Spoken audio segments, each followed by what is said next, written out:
Shalom. All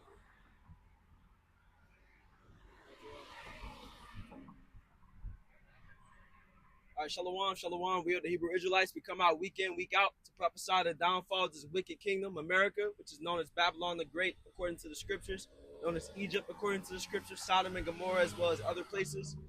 We come to prophesy the second coming of our Lord and Savior, Yahweh Shai, whom this world ignorantly calls Jesus Christ, who is coming to bring a destruction, prophesying the salvation of the elect, 1/3 of the nation of Israel, who are the so-called blacks, Latinos, and Native Americans. You are the true children of Israel, as well as those who look like the other nations, but by blood you are Israelites, scattered across the four corners of this earth. We come prophesying the destruction of the 2/3 of the nation of Israel who are here in America. Before we get started, we want to give all praise, honor, and glory unto Yahweh, Ba'ashem, Yahweh Shai, Ba'ashem, Rachak Badash. We want to give double honors to the apostles, elders, and bishops of GMS who have taught us this word and teach us this word to this day. And we want to give a salutation unto the hopeful elect scattered across the four corners of this earth. We come prophesying the name of Yahweh and Yahweh Shai. Yahweh is the true name of the Most High God, not Yahweh, not any other name that people push. Not Yahuwah, is Yahweh, and Yahweh Shai is the true name of the Son, and those are the names that we are coming in. As the scriptures say, there's none other name under heaven whereby we must be saved. And all of the elect, all of those who will be saved, will have that in common, that they call upon those names. Now, to get started, we can go into I can't remember what precept it was. Because let's start with Romans chapter 3, verse 3. Because one thing you can always count on is that these scriptures are going to come to pass. A major foundation of our faith is prophecy. And the prophecies of these scriptures are coming to pass, and that's how we know what we preach is true. Let's grab that real fast. God, this is Romans chapter 3, verse 3. For what if some did not believe? Shall their unbelief make the faith of the Most High without effect? Right. So, for years we've been preaching this word, and you have people that scoff against it. You have people that don't want to take heed. But is their unbelief going to make the word of the Most High without effect? No, it's still going to come to pass at the end of the day, and it is coming to pass. And we see that happening. It is beautiful. We see the MOTB, all the infrastructure being put together for the MOTB to be brought to pass. We see Neuralink. We see these different companies introducing the RFID chip in their own unique ways. As a matter of fact, King Charles is introducing the digital ID for the UK. And that is a prerequisite that is needed for the MOTB to come to pass. That's why you see on the iPhones, you got the digital ID, well, digital wallet in general. So you can put your ID, you can put your credit and debit card. What's going to happen is that you can put your medical information on there, your social security number, and that's all going to lead to what? The chip. But I say all that to say that that's one example of prophecies coming to pass that we've been preaching. So we know that this word that we're preaching is not for naught. That should show you that this truth is real. And the MOTB is a end time prophecy. If I may, also they're building a 67 square mile large data center in the state of Utah.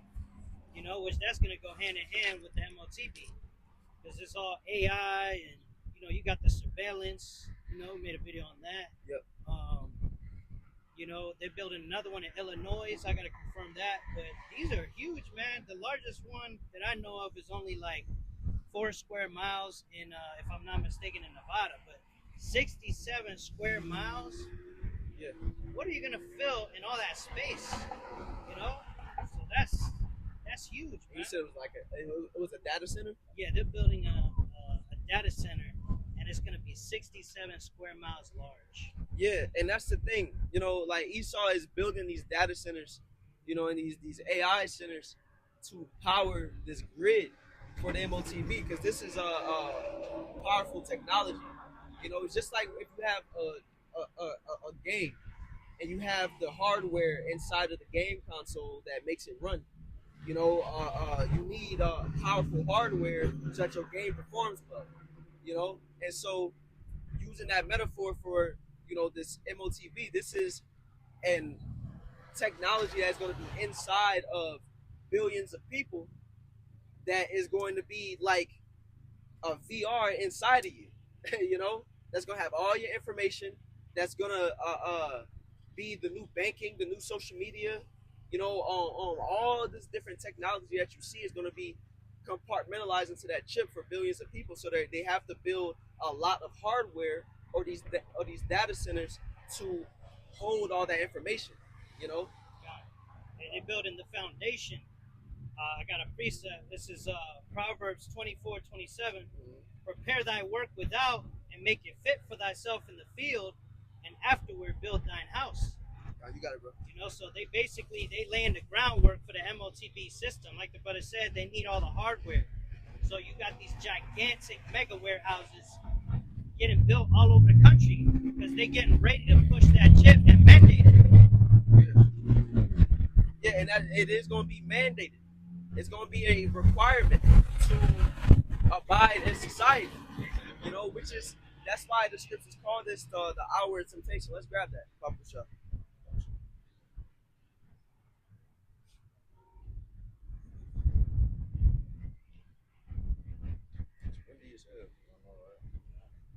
This is the book of Revelation, chapter 3 and verse 10. It says, because thou hast kept the word of my patience, I will also keep thee from the hour of temptation. Now that's the thing. It says, because we have kept the word of his patience, the Lord shall keep us from the hour of temptation. So what's the hour of temptation?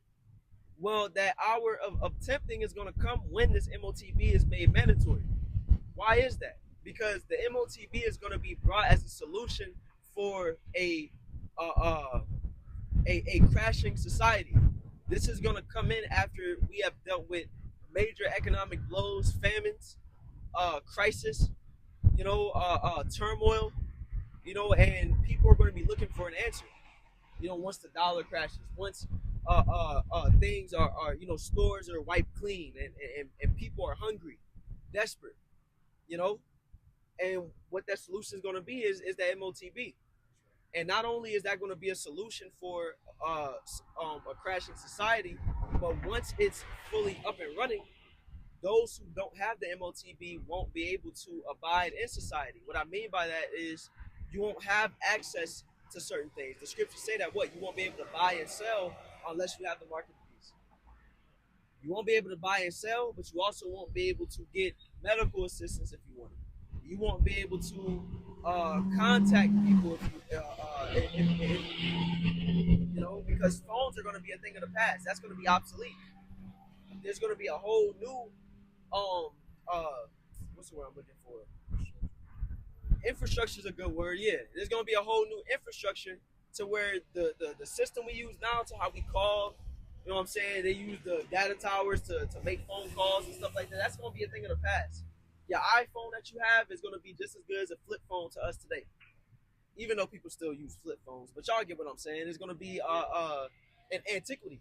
That's why the CEO of Nokia said, all the cell phones, these things are going to be built into our bodies. Yeah. Because eventually, like the brother says, it's going to be that chip. Yeah. And so that's the hour of temptation, because it's going to be all of us have become used to the amenities, for lack of better words, that Babylon the Great gives us.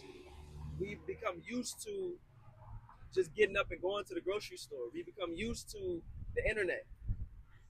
Our phones. We've been conditioned to be on these all the time, to use it for everything. And once that's stripped away and the new alternative is given, that's going to be a very tempting thing to not take it. But like you said, those who kept the word of the Lord's patience is going to be kept from the hour of temptation. What's the word of his patience? It's this gospel. It's just like I spoke at the beginning, where you have people who scoff this truth, who said it's not true, but then you have some of us who have taken heed unto this gospel, taken heed unto the truth, and believed in it, even to this very day, to where we didn't have to see things right in front of our doorstep to believe that it was about to come. And so we prepared ourselves. We know that the hour of temptation is coming. So we know that there's going to come a time to where we have to disconnect from this society. And we're okay with that. But for those where this hour of temptation is going to come like a thief in the night, that's going to be a harder decision to make. And if I may add, like the brother said, like what Scripture said, the hour of temptation, not the hour of temptation, kept the word of his patience. When you go into the word patience, it goes into Strong's G 5281, which is hypomony, which is steadfastness, constancy, endurance. Right? In the New Testament, the characteristic of a man who is not shooed from the deliberate purpose, the loyalty of faith and piety, and even the greatest trials and sufferings. I want to key in on endurance, because there was a video. I mean, I've done my own studies, and I'm sure brothers have done the same. That the Apostle Gabar was the first to bring that word out, which means that endurance goes in to make hard. So with going into the word is patience, that means going into what the brother's saying, like essentially separating from this world, because there's going to be a time in that time of our temptation that the brother's speaking on with the MOTV, where it says that they shall be killed. It's not always literally being killed, but it's also being separated. And those men of the Lord that kept the word of the Lord's patience, that endurance, something that makes hard, pretty much taking a harder path, you automatically separate it. Because not everybody in this world takes that hard path. So that just the MOTV is just going to be an accelerated version of that. It's going to be the final test. The final test, exactly. I just wanted to add that. Yeah, that's why, you have some that took heed unto Micah 2:10, where it said, "Come out of her, my people, for it is polluted; it shall sorely destroy you." I'm roughly paraphrasing, but Micah 2:10, which is talking about that we have to mentally depart from this world. And we are doing that mental departure right now. Now, we work jobs right now. You know what I'm saying? We're in this world. We may be involved in certain things. We may be in certain circles. For example, you got some brothers that do sports. I box myself. I go to the boxing gym. I talk to my teammates and things like that. But we're not so ingrained in this place to where we're sick about the thought of this place being destroyed, to where we have thoughts of 5-10 years in the future, and we want to make sure that we get there to accomplish the goals that we have in this place before it's destroyed. That's when you're too ingrained in this place. We're ready for this place to be destroyed tomorrow, and if this place were to be destroyed tomorrow, we would be all for it. We'd be ready for it to be destroyed. We're not at the point to where we can't cut off certain things, or we should be at the point to where we can cut off certain things.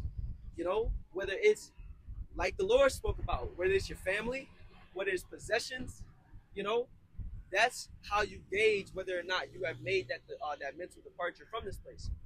But for those of us who have been, we're becoming stronger.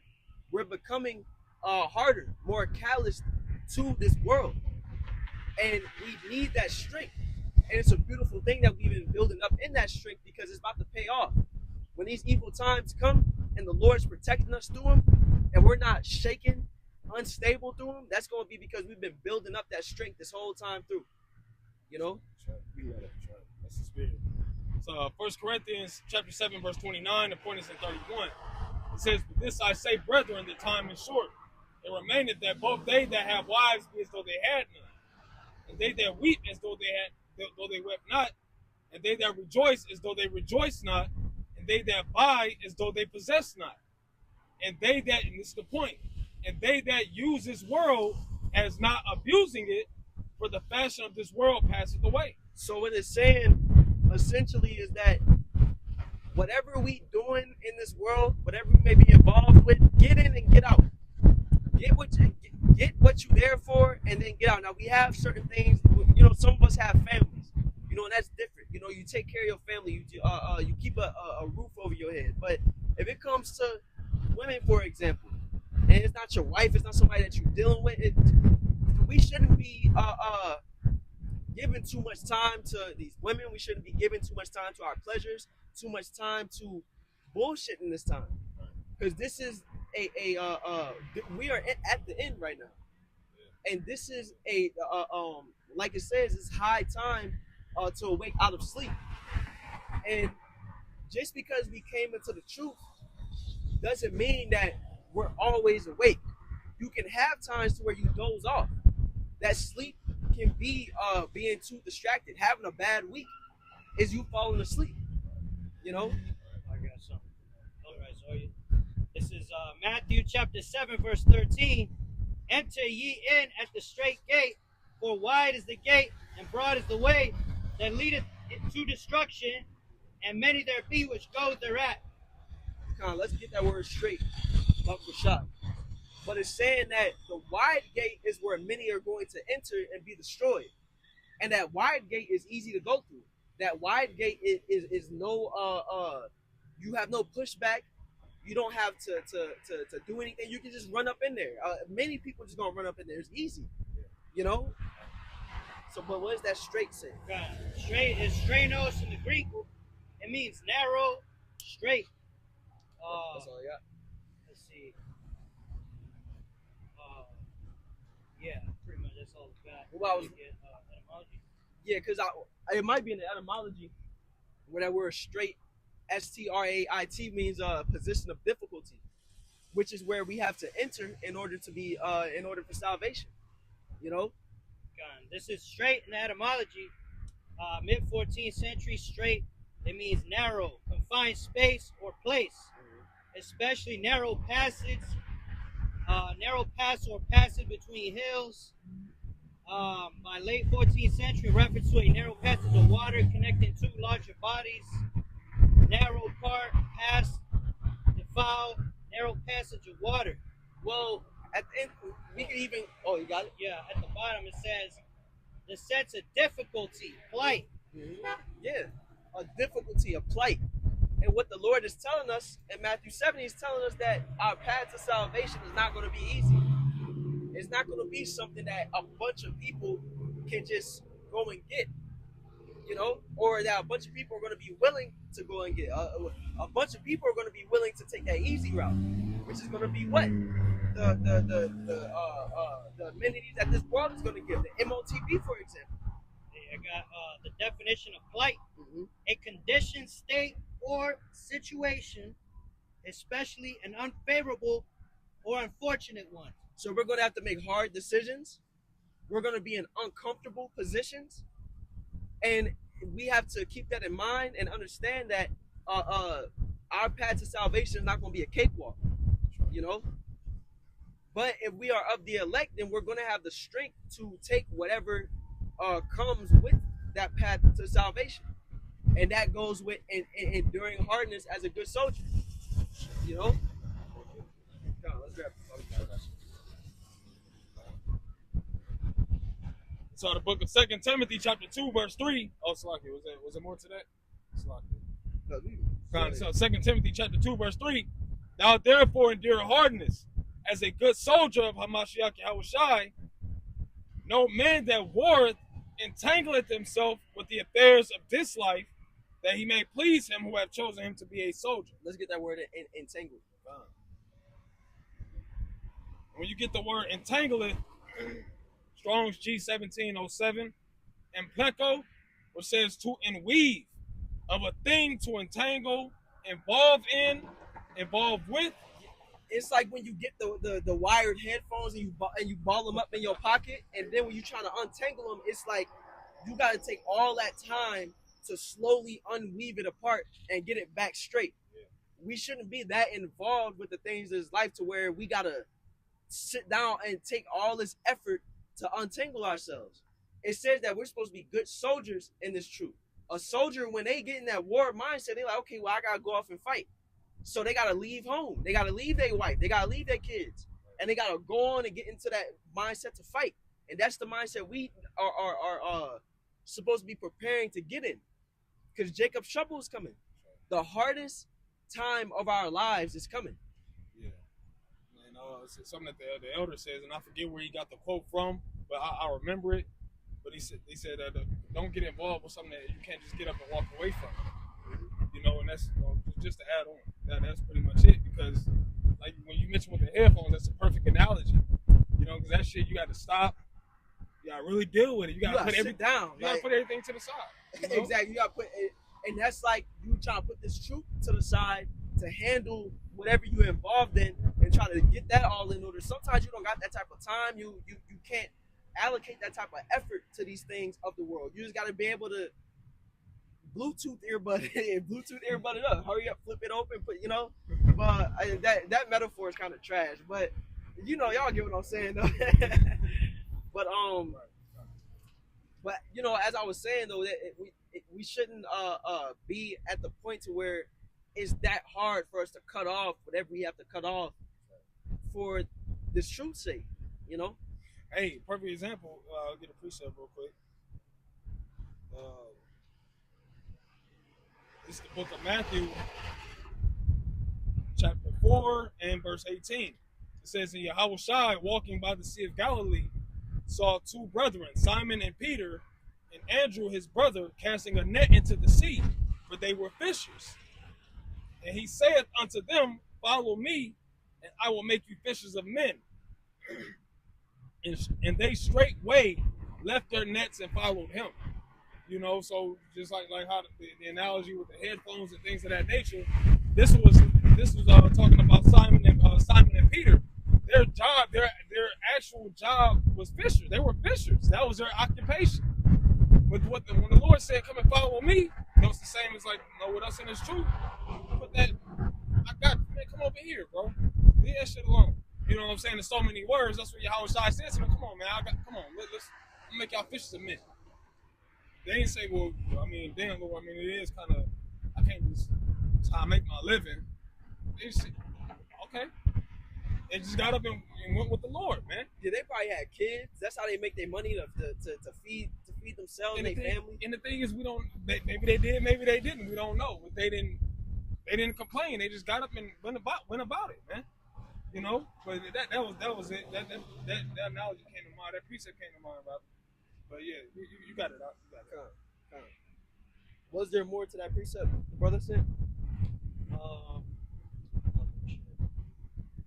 And it's easier said than done, because as far as picking up and just walking off, it takes an immense amount of faith and belief, and that's something that the elder brothers have been talking about, harping on very much lately.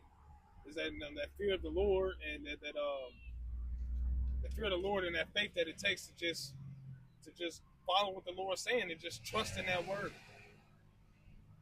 Because we weren't raised, most of us weren't raised to just follow the Lord and follow the Lord according to how the scriptures tell us to follow the Lord.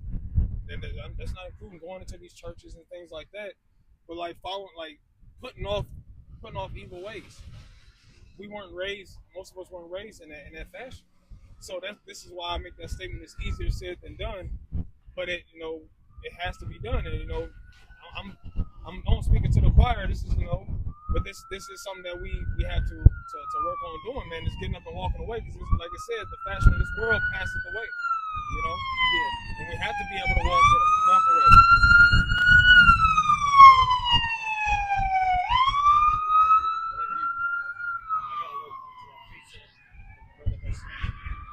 This is Matthew 7, continuing on at verse 14. Let the madness pass.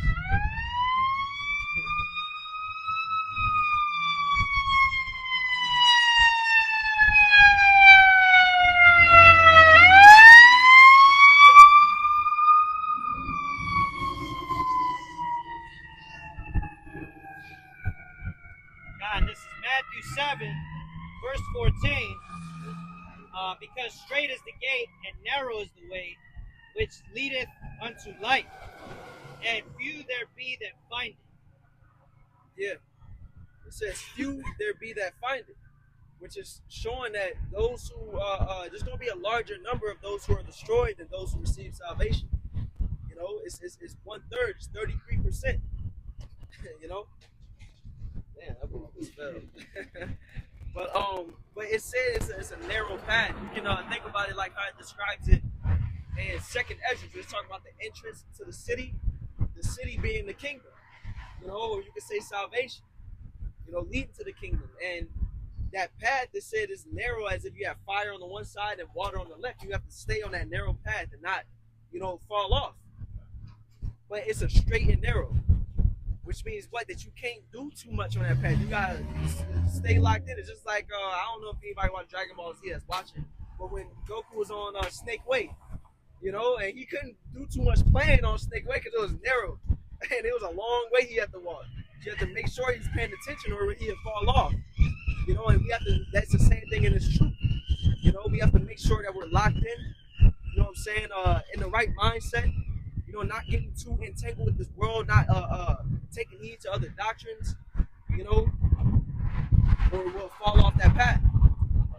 It's a very specific path. That's why we harp on the name of the Lord. You know what He looked like.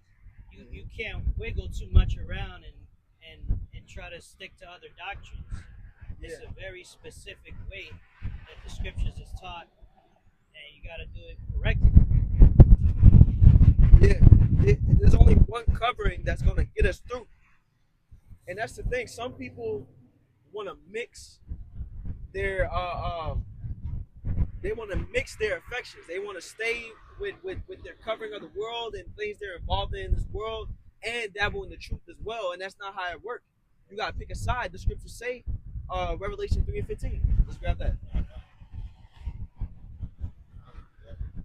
It's the book of Revelation, chapter 3, and verse 15. It says, I know thy works, that thou art neither cold nor hot. I would thou wert cold or hot. So then, because thou art lukewarm, and neither cold nor hot, I will spew thee out of my mouth. So it's saying either be in this truth all the way, or just go in the world and enjoy your life here until it's over. Because if you try to do both, and what does being lukewarm look like? That's you in the truth. You may even be doing videos. You may be out on the highways, but then when you're off of the highways, when you're not doing videos, you worldly. You're the same person you was before you came into the truth. You're not making no changes. You're not trying to become better. You're not trying to strengthen your relationship with Yahweh Bashim Awashai, learn more. You know, that's that lukewarm spirit.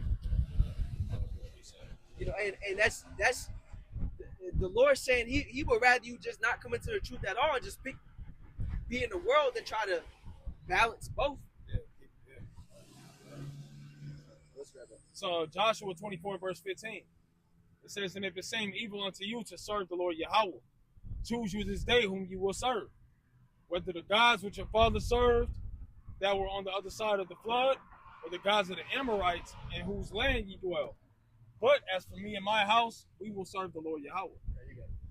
You know, it's you know, speaks for itself. You know, like the brother was saying, you have to choose a side. You know, everyone has to choose a side. You know, because if you're in the middle, like the scripture say, you're lukewarm. You know, it's plain and simple. You know, you can't serve the Most High Mammon. You can't say, you know, can't call upon the name and then you're calling on JC. Those things, they like we was going into Sirach the 33rd chapter. It says evil is set against good and good against evil. All things are two and two, one against the other. Yeah, exactly. Period, point blank. So it's, you know, like the brother was saying, you got to choose a side. That's it. Yeah.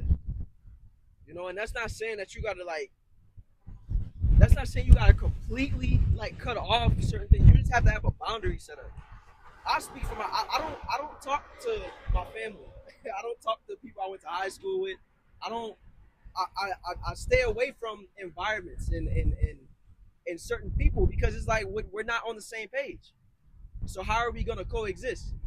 You know? Right. I mean, there is a balance. You know. But then you have some that can talk to their family. You know, you have some that can, you know, dibble and dabble, but they understand that is, you know, we just it's like using the word but not abusing, as the scriptures say. You know, you go there for what you're there for, and then you leave. You're not hanging out with them all the time. You know what I'm saying? Because somebody's spirit gonna start to rub off on the other. Either they gonna start to take heed unto your spirit of being in this truth, or they spirit you gonna start to take heed unto their worldly spirit. You know? Hey, I was gonna say, I'll talk to my family once in a blue moon. You know, I might go visit them once every couple of months. It's like a job. You have to go to work. But as soon as you're done, shut that shit off and focus on the Lord. Yeah. You know, it's like a very thin balance. Yeah, coworkers be asking, "Hey, bro, you want to go out and drink sometime?" No, I do not want to hang out with you. Bro. Take my here. Take my number. Like, I do not want to hang out with you. Why are you asking me to go out with you, bro? I got a precept for you. This is Matthew 10:37. He that loveth father or mother more than me is not worthy of me. He that loveth son or daughter more than me is not worthy of me. Yeah, and that's the thing, is loving these things more than Yahweh Bashim Shai, and it's true. That's where you know if the balance is messed up. Because when it says, is that the one that says that hate, does use the word hate in this precept? Okay, because there's a precept, I think it's like one of the mirror precepts in the gospel said, where it's like the same thing as just in the other gospel, where it says if a man hate not father, mother, you know what I'm saying? Now, we don't got to get it. I just wanted to make a point. When they use that word hate, it means to love less. To love less than what? To love less than this truth. To love less than Yahweh Bashim Shai. To love less than this gospel. You know, so it's not about hating it and detesting it to where you like, nah, don't even call my phone. You know, if that's the boundary that needs to be made, then you know, then that's you know, that's the boundary that needs to be made. But that's the boundary to set. Yeah, because think about it. Because why would it say that? But it goes back, when you go back into the laws, it says to honor thy father, honor thy mother. Exactly. You know? Like yeah, that's it. Honor thy father, honor thy mother. No, you need to hate them. Yeah. Don't make sense. Yeah. No, yeah. So, yeah. This is why it's a balance with the scriptures, man.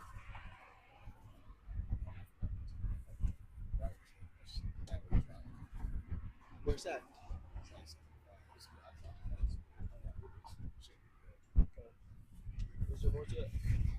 Yeah, there's a little bit more.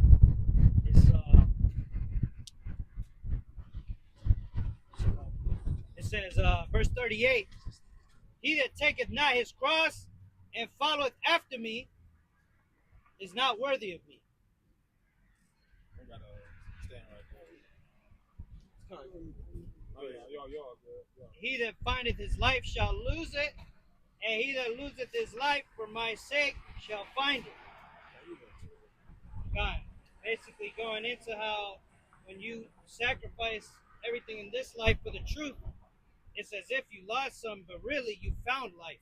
Because in the kingdom, you're gonna have a reward, right?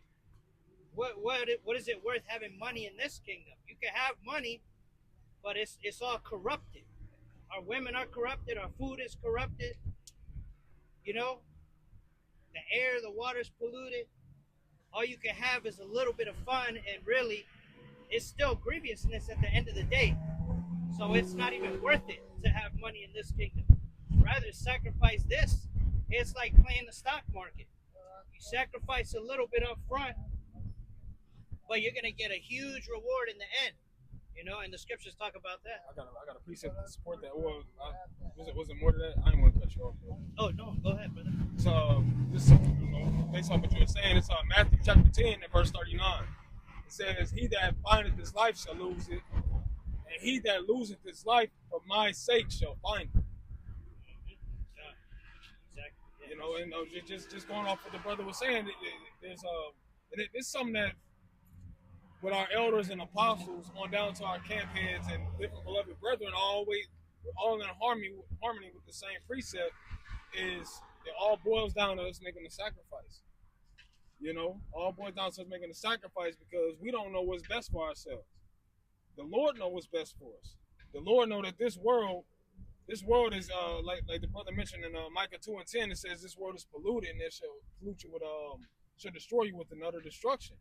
Because the ways of this life, the eating habits that's pushed forward in this life, going into like eating swine flesh and eating, it's people that eat octopus, just that, you got these different these medicines that they want us to be on, Tylenols and ibuprofens and this, that, and the third, and this on Walgreens and CVS is on every corner, right?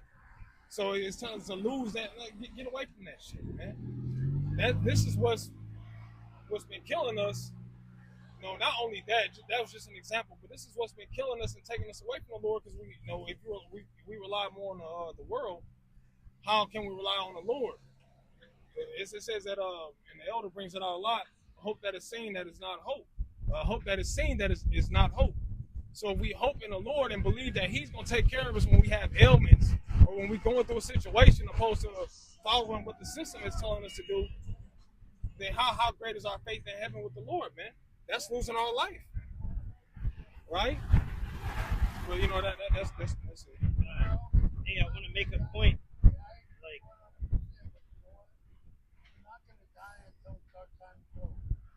that's a fact.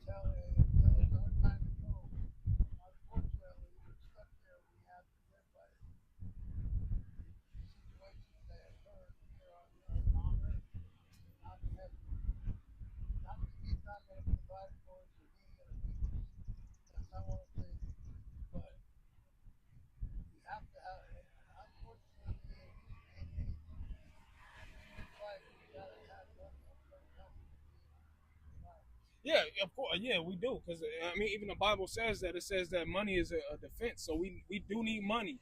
We need housing. There's certain things that we need. It's kind of hard to hear you.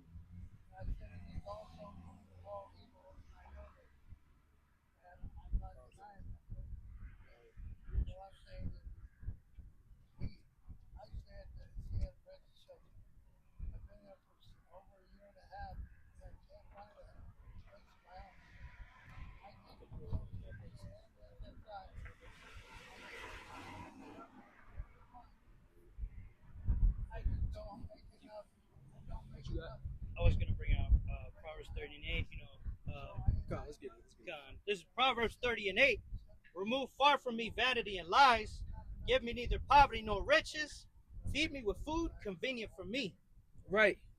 Because that's saying, like, you don't want to become overly rich in this world. Because to be rich in this world and be successful and get on that level, you have to start to adhere to the ways of this world. And that's why you see when you got Jake that started to become successful in different careers, such as rappers, athletes, certain things, they can't speak their mind. They got to start saying things that Esau wanted them to say. You know what I'm saying? Or you got to start abiding with the ways of this world. You have to lean over to Esau's way. You can't look at how many times that Jake wanted to speak out and say certain things, they got blackballed or they got silenced and they had to backtrack. We don't want to be rich in this world. What is riches in this world? This dollar going to crash. Yep. It's going to get to a point to where being rich in this world is having a certain amount on your chip, if you can even call that riches, because it's whatever Esau is giving you. Is right. Yeah, and it's like the we were telling the young man over here, it's like we want just enough. Yeah, exactly. It's not like we want to be dirt poor. We want just enough to survive, but we don't want so much that we sell out to this system. Mm-hmm. Like a lot of these rappers, they're famous and rich, but look at what Esau got them doing. He got them dressing crazy. Yeah, dressing crazy, freaking painting their fingernails, losing their dignity over some money, man. All type of weird stuff, man. What's that guy that gave a lap dance to the devil on that music video? Yeah. That fucking... He had to do that. If he didn't do that, best believe he wouldn't be as famous as he is. He would fall off, or they would say, well, what happened to him? And that nigga fell off anyway. He fell off anyway. That's what I'm saying. It's not worth it in this world. Jake be selling their soul and doing all this to get to a certain height and fall off anyway. It's not worth it in this place, bro. Yeah. The scriptures say here we have no continuing city. You can do all that to try to make a foundation for yourself, try to set something up, try to get riches for your coming generations, and you can fall off anyway because the trend will change, or the world will start looking for something else to be popular, or they just get tired of your sound, and you did all that for no reason. You gave the devil a lap dance for no reason. So it's not worth it in this place to try to be successful. That's why we're setting our treasures up in heaven, because that's in let's grab 2 Corinthians chapter 4. I believe it starts at 17. That might be it. Where it's something like temporal. That word is there. Come on, you trying to steal that from me? We had this situation. Can I start up? Man, I mean, I gotta go all the way. I start at 8. I start at 3. Is that okay? Okay, you're rushing my shop. Okay, that's right. Should we read up in it? No, that was you that day. Oh, okay, okay. 4:17. You see? Turn away to glory. Yeah. Let's get that. Okay, this is 2 Corinthians 4:17. For our light affliction, which is but for a moment, worketh for us a far more exceeding and eternal weight of glory. So be willing to go through whatever we gotta go through on this side, because we understand on the next side it says, well, it's an eternal weight of glory. All the riches that we will have in the kingdom, all the treasures that we're laying up for heaven, is never going to go away. It's eternal. So why would we want to put all our ducks in this basket of this life, and all that can be taken away in a day? This system will crash. And us having this wisdom and knowledge, we know that this place is going to be destroyed. So what's the point of wanting to set up here when it's going to perish? So that even more strengthens our mind and allows us to endure and know, man, I could wait to the kingdom. I could put off this world, because it's a comfort that's going to last for but a moment compared to the eternity of the kingdom. Is there more to that, or you had something else?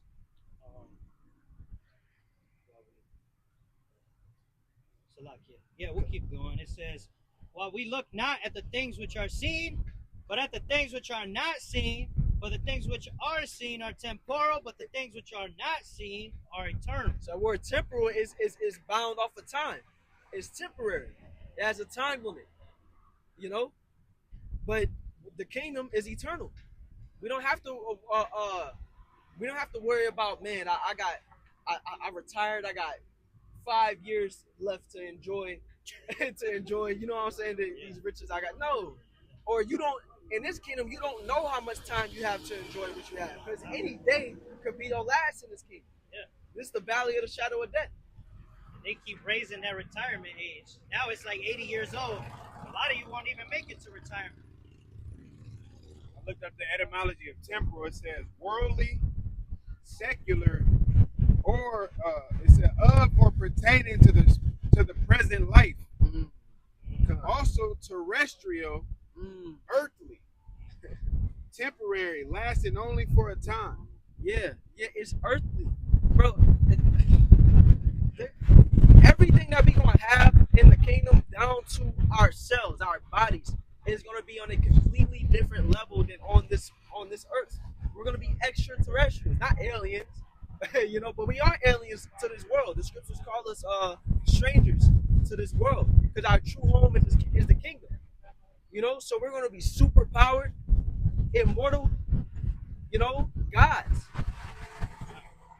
And how could you pass up being the first to taste of that glory for some dollars on this side, where the value of it fluctuates and goes up and down, and you got to sacrifice a loved one to get it, or you got to, do something behind the scenes that and bring shame upon yourself to get it. The Most High watching you do whatever you had to do for, and he like, wow, you wildin'. Like no integrity. But you have Jake that know that this place is going to be destroyed, but they still want to try to make this place comfortable on their path to the kingdom. It don't work like that. It says that it's a straight gate on the path to salvation. You can't get comfortable and set up in this world and also be on the side of Yahweh Bashim Yahushai. Because what did Yahushai say? He said that we have to bear our cross as he bared his, which means that we have to suffer. Which means that we have if we call ourselves disciples of the Lord, we have a set out path of suffering that we have to go through, that's tailor-made for us, that's proven our worth. This is Ecclesiastes 7:4. The heart of the wise is in the house of mourning, But the heart of fools is in the house of mirth. Yeah, you got it, bro.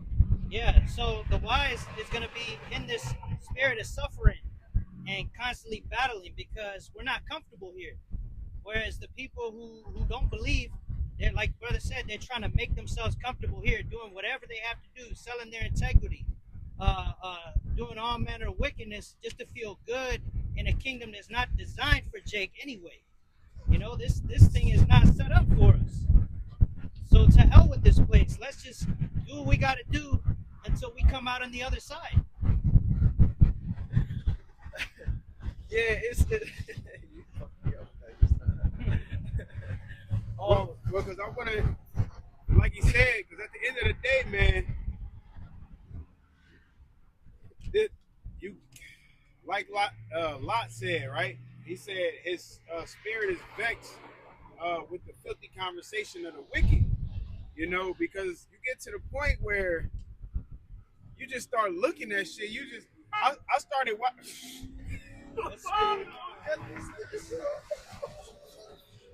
Yeah, hey, he want to hit his truck. You gotta shit. go backwards everywhere, but you don't know what's about to be the Why he holding his phone like it's slice of pizza? He got this motherfucker like this. But shit, I wouldn't want nobody backing in you in the wheelchair. I would be backing in my truck. He said, stay over there.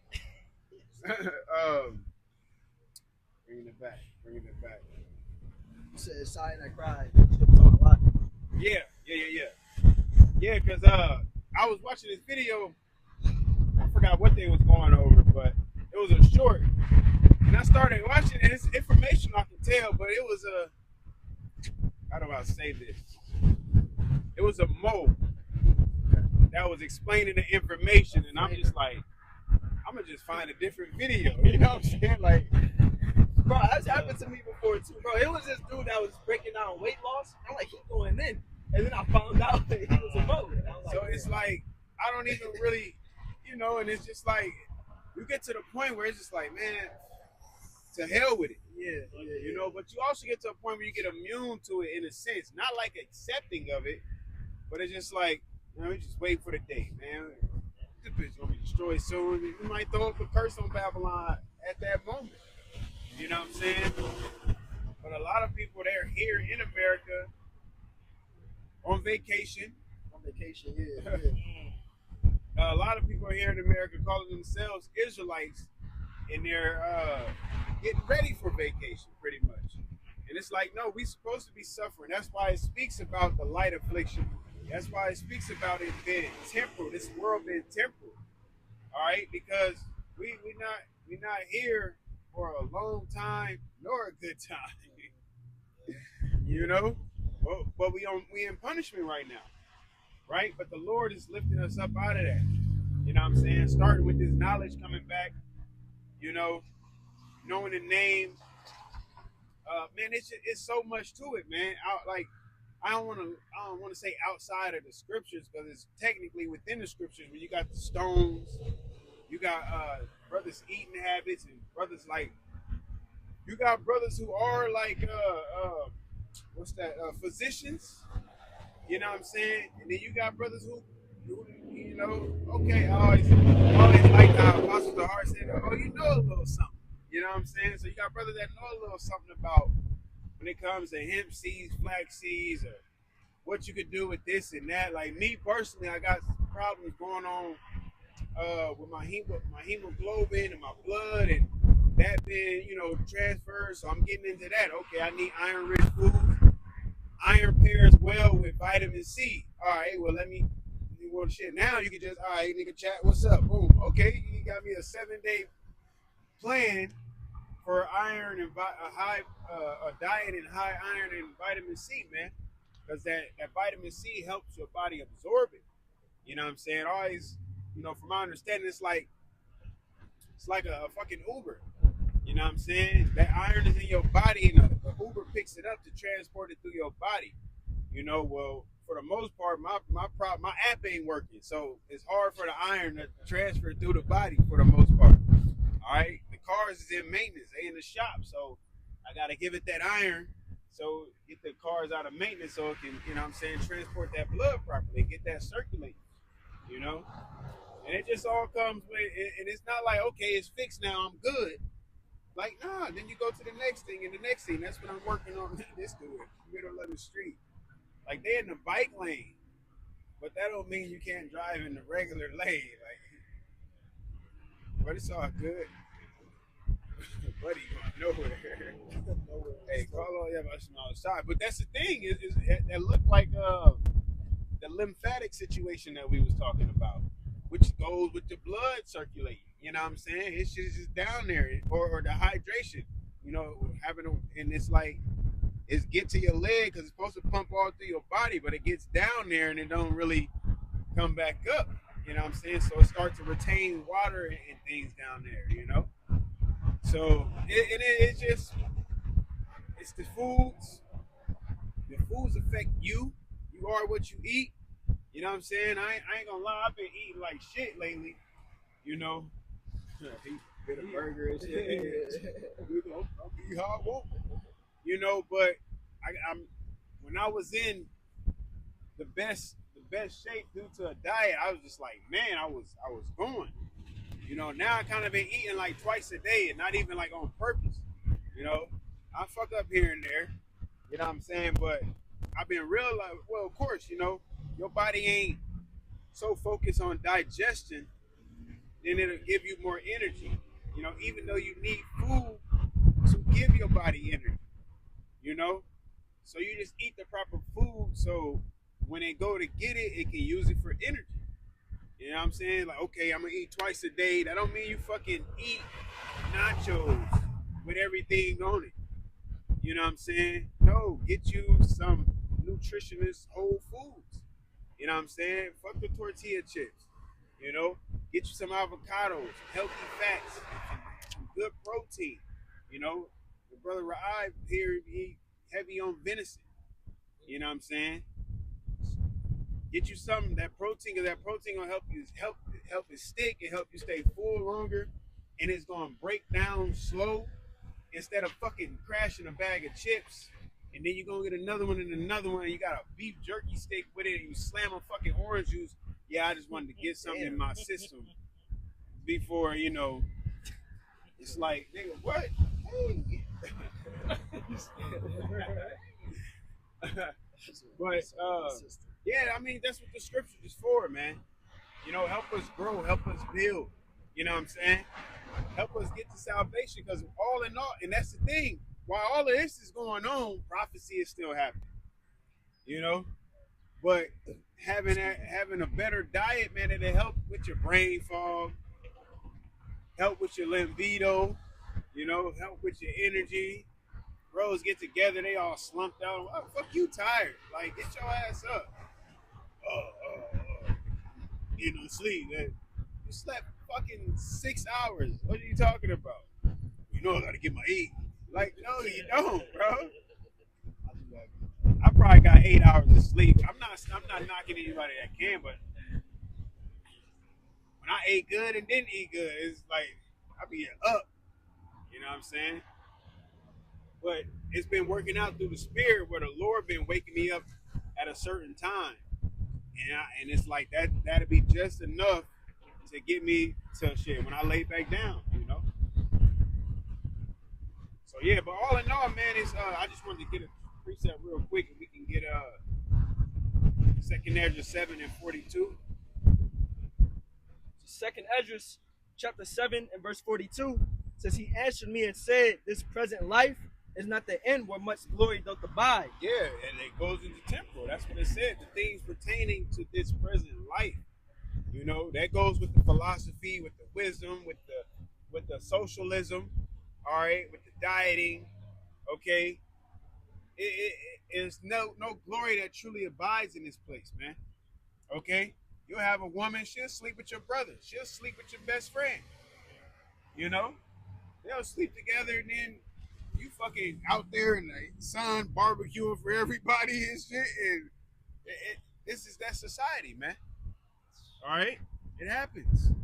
You know? With no shame, though. It happens with no shame. And it's like, so what? That's how we get down in Babylon. You know? Go ahead. Therefore have they prayed for the weak. Yeah. Go ahead. But the day of doom shall be the end of this time, and the beginning of the immortality for to come, where corruption is past. Yeah, so that's what's coming at. This, remember, this is temporal. You know, it's a headache like a motherfucker. You know, but it's temporal. All right. But our I don't even want to say our Tylenol. You know, our remedy for that headache is the scriptures, man. It's the brothers. You know, it's praying and fasting to keep your sanity in this place. It says, intemperance is at an end, infidelity is cut off. Yeah, intemperance, meaning what? You're not temperate. Meaning what? The uncontrollable lust or the uncontrollable deeds is at an end, man. You know? Like, the world ain't perfect by far. The world is going to be judged most definitely.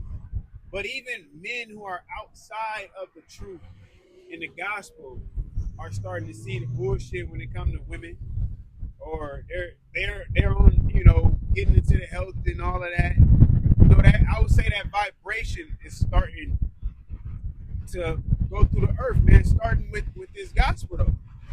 It's that gospel that put that vibration out there, man. All right. There was a point in time where men was walking around shaved, naked, booty, cheek face motherfuckers.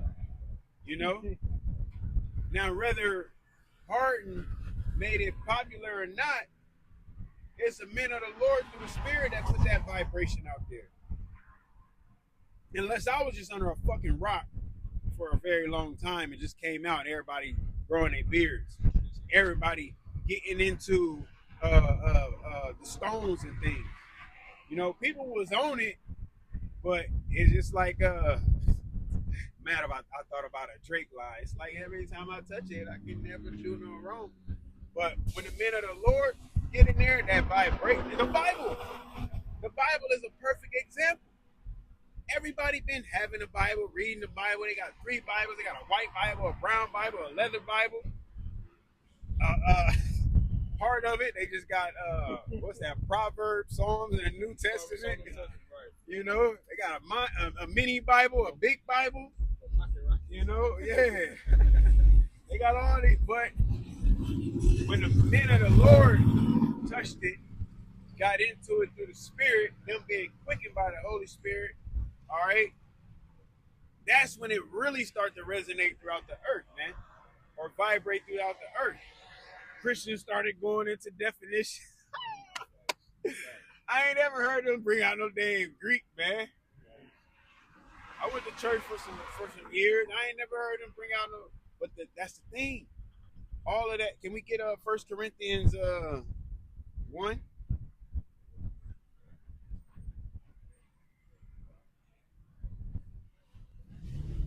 I remember, man, the apostles used to do they highway teaching, you know, speaking, and they would have part 1, 2, 3, 4. Elder Ariala, you know, he mentioned that last night too, and I was like, man, yeah, I remember watching. It was 3 camps. I would watch Dallas, I would watch Chicago, and I would watch the Apostles, man. And they'd do their videos on Saturday, have them all put out by like Sunday, Monday, and then I be waiting. About Wednesday come, I didn't watch them, man. About Wednesday come, I'm waiting for Saturday again, or Sunday, Monday, you know? And then camp started popping up. I never seen a camp of Edomites. I ain't seen that yet. I ain't seen a camp of Moabites. I ain't seen a camp of Ammonites. A camp of Ishmaelites. A camp of Ishmaelites. Yeah, man, I was talking to a guy, I brought the truth to him and everything, and he remembered a good bit of it. Man, yeah, you helped me, man. You saved, blah, blah, blah, because he was going through some shit back. But he a Muslim now. You know what I'm saying? But the reason why is, shit, because he was locked up. So, what? Of course that shit gonna make sense to you. You know what I'm saying? You locked up. This the way, you ain't got nobody in there full-fledged teaching, you know, the scriptures. But hold on one second. But he was just mentioning, yeah, man, everybody try to make it seem this and that, Abraham had Isaac and Ishmael. The Bible, that's just the side of Isaac, man. But the Quran is the speak, man. Ain't no prophecies in there. I ain't read it.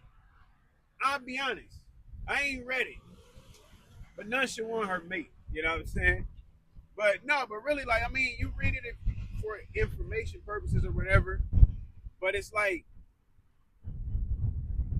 if there are prophecies in there, congratulations, But I don't see nobody teaching, this book in the Quran, this book, that book, the prophecies. See, this is what, ain't nobody doing what we doing through the Spirit, man. Because it's the Spirit that quickens it. The Spirit ain't in the Quran. The Spirit ain't in the religion of being a Muslim. All right? The Lord said he come in the volume of the book. It is written of me. Go ahead. This is 1 Corinthians chapter 1 and verse 27. But the Most High had chosen the foolish things of the world to confound the wise. And the Most High had chosen the weak things of the world to confound the things which are mighty. And base things of the world and things which are despised hath the Most High chosen. Yeah, we're weak. We're base for the most part. All right? In this world, but we mighty and bold and brave and courageous and faithful through the Spirit of Yahweh Hashem Yahweh Shai, man. So they look at us like, oh, well, they don't got no degree in theology. They don't know anything. But that's the thing. We didn't have to go to that school to know what we know, man. It's the Spirit that quickeneth. Once again, the flesh profiteth nothing. Go ahead.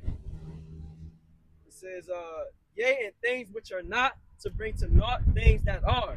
Yeah, what is and not? At a point in time, it was us. All right? We was nothing. We still nothing overall, but we was nothing without the scriptures. Now we nothing with the scriptures. Put it like that.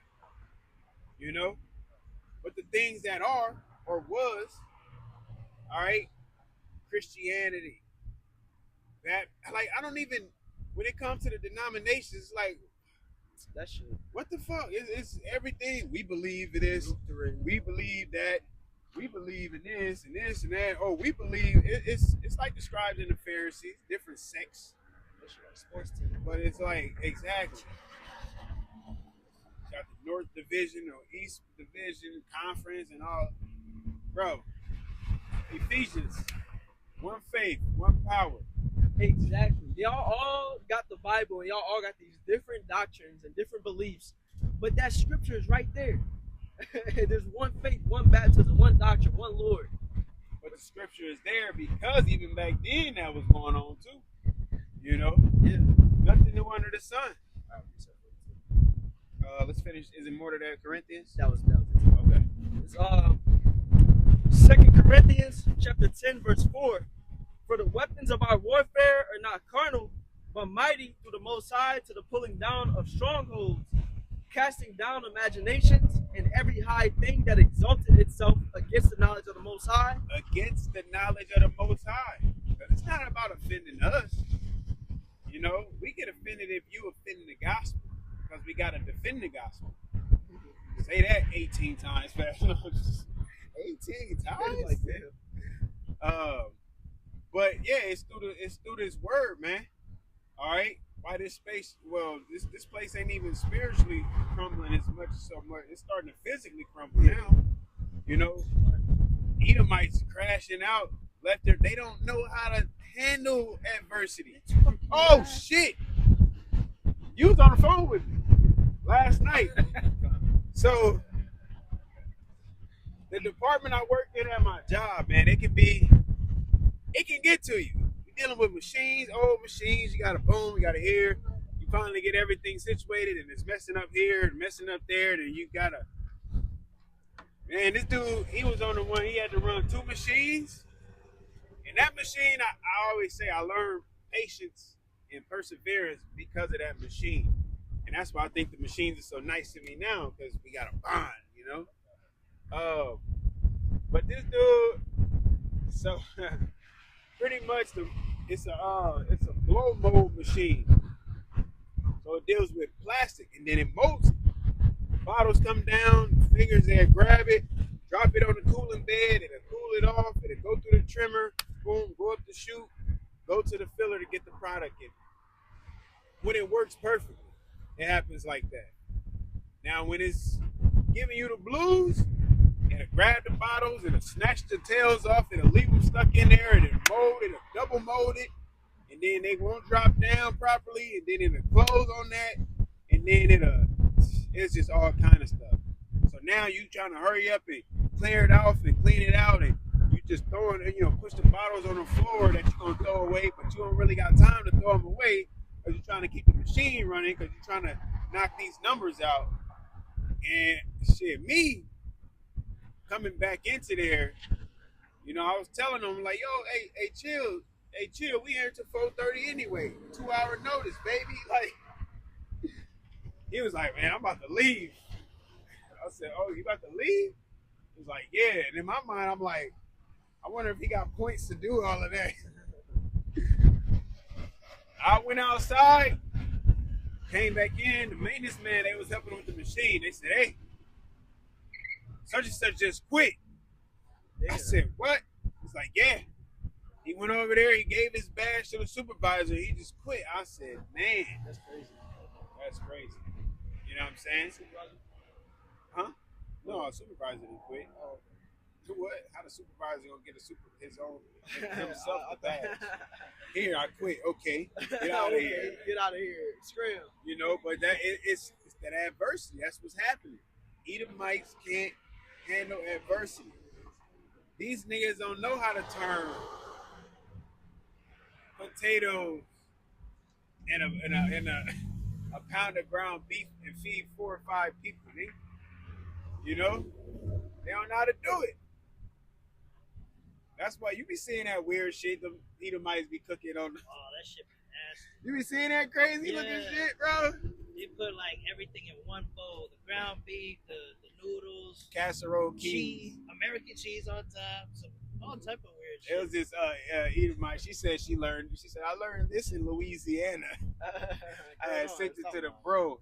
He said as soon as she cut the sausage, I got mad. But once again, she was putting everything in there. She about to shove it in the oven. But go ahead. Is it more to that? Yeah, a little bit more. It says, casting down imaginations and every high thing that exalted itself against the knowledge of the Most High. Which is Esau. Can we get Isaiah 47:10? I don't know if it's that, but I'm going to roll with that. That's what popped in my head. And then it's one that in relation to that, I think it might be Isaiah 45. Go ahead if you got it.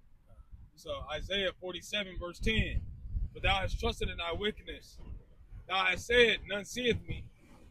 Thy wisdom and thy knowledge, it hath perverted thee. Try 8. Try 7 into 8. So Isaiah 47. Like none beside me.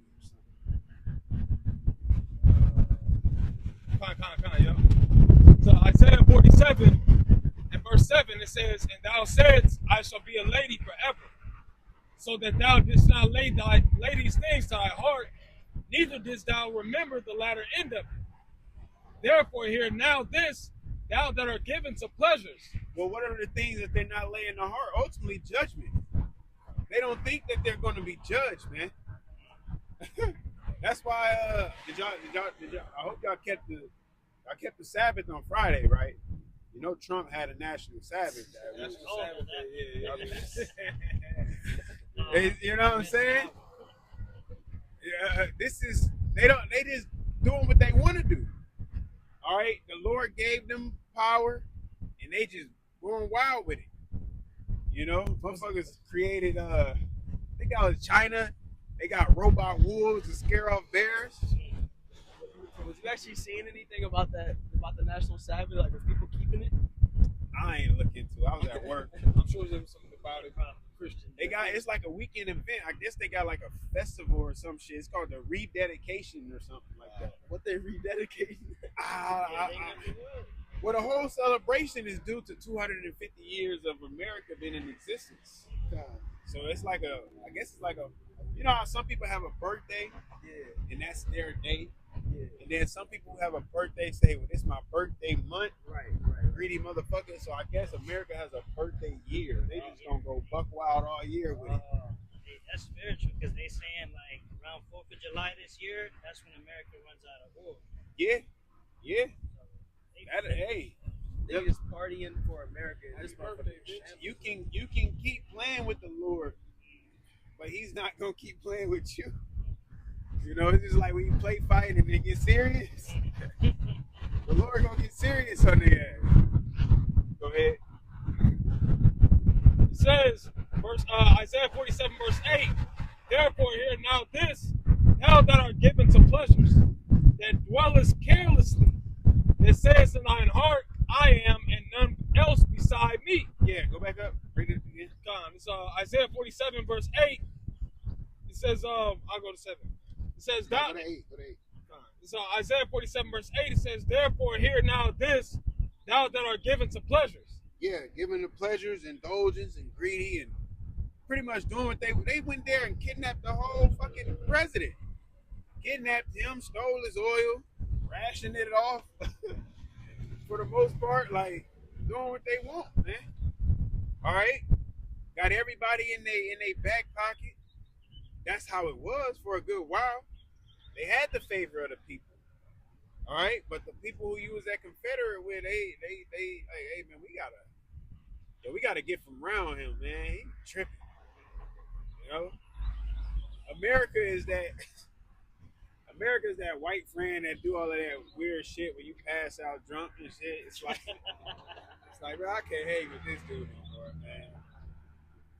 Go ahead. It says, that dwellest carelessly, that says in thine heart, I am, and none else beside me. And that's why they dwell carelessly. That's why they'll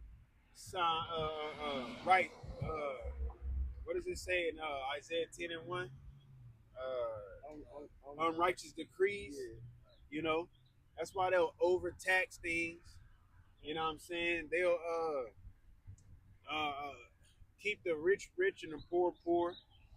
You know, have all these loopholes. There's so many damn loopholes, and like we look at these motherfuckers like they didn't really work hard.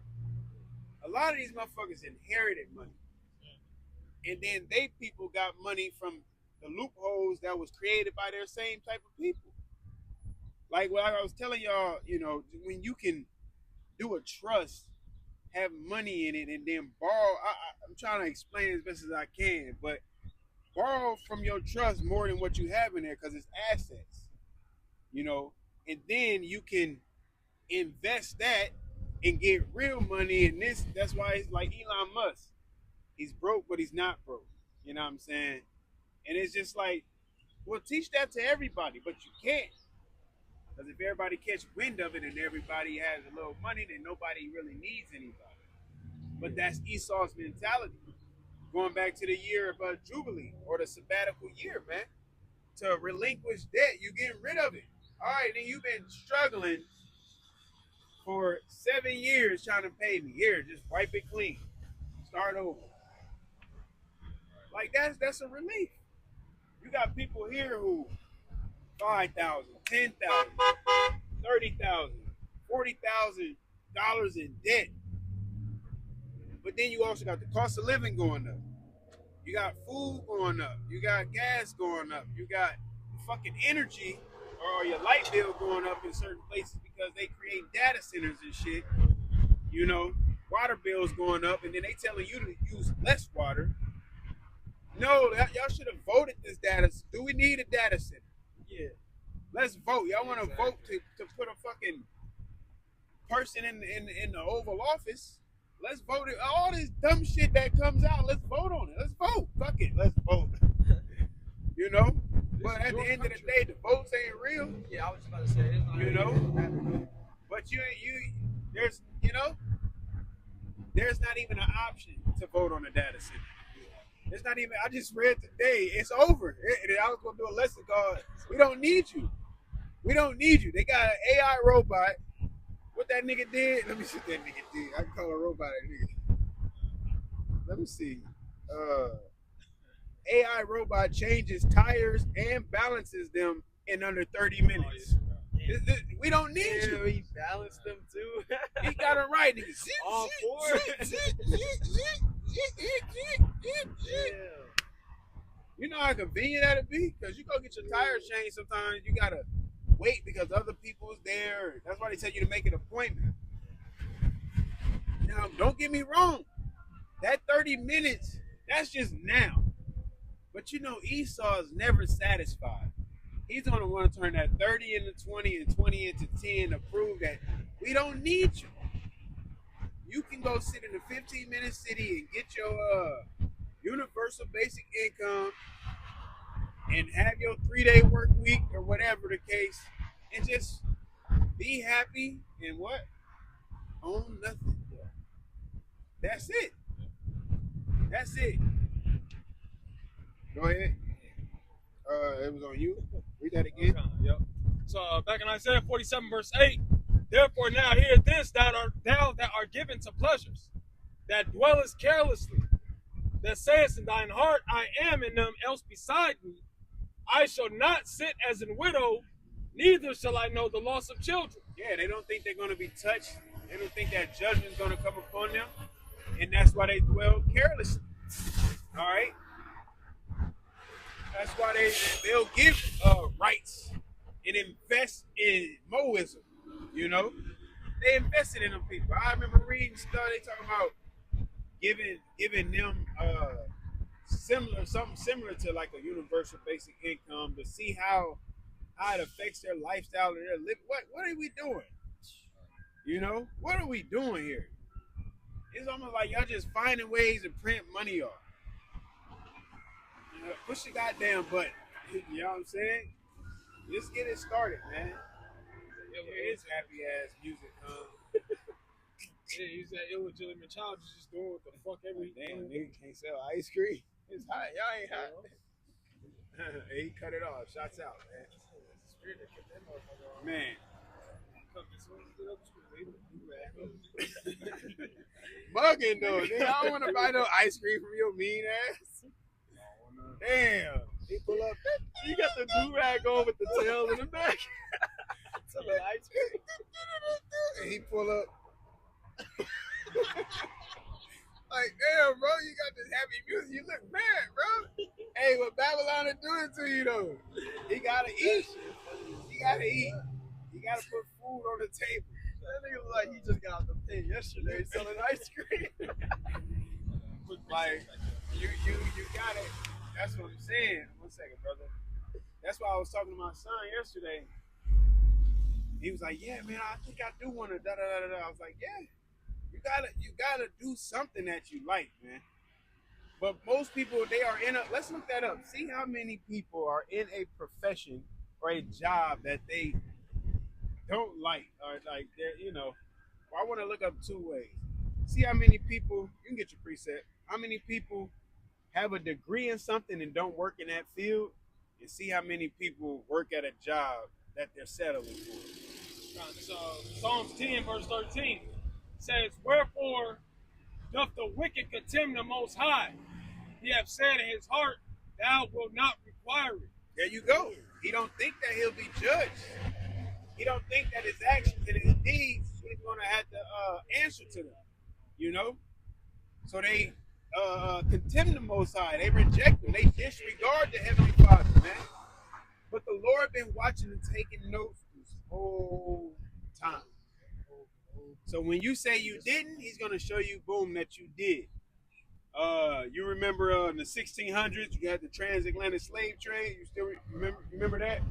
Oh, okay. All right. Within that slavery, Drapetomania, you were saying that the slaves had a mental condition because they wanted to run away. So you was cutting toes and feet off?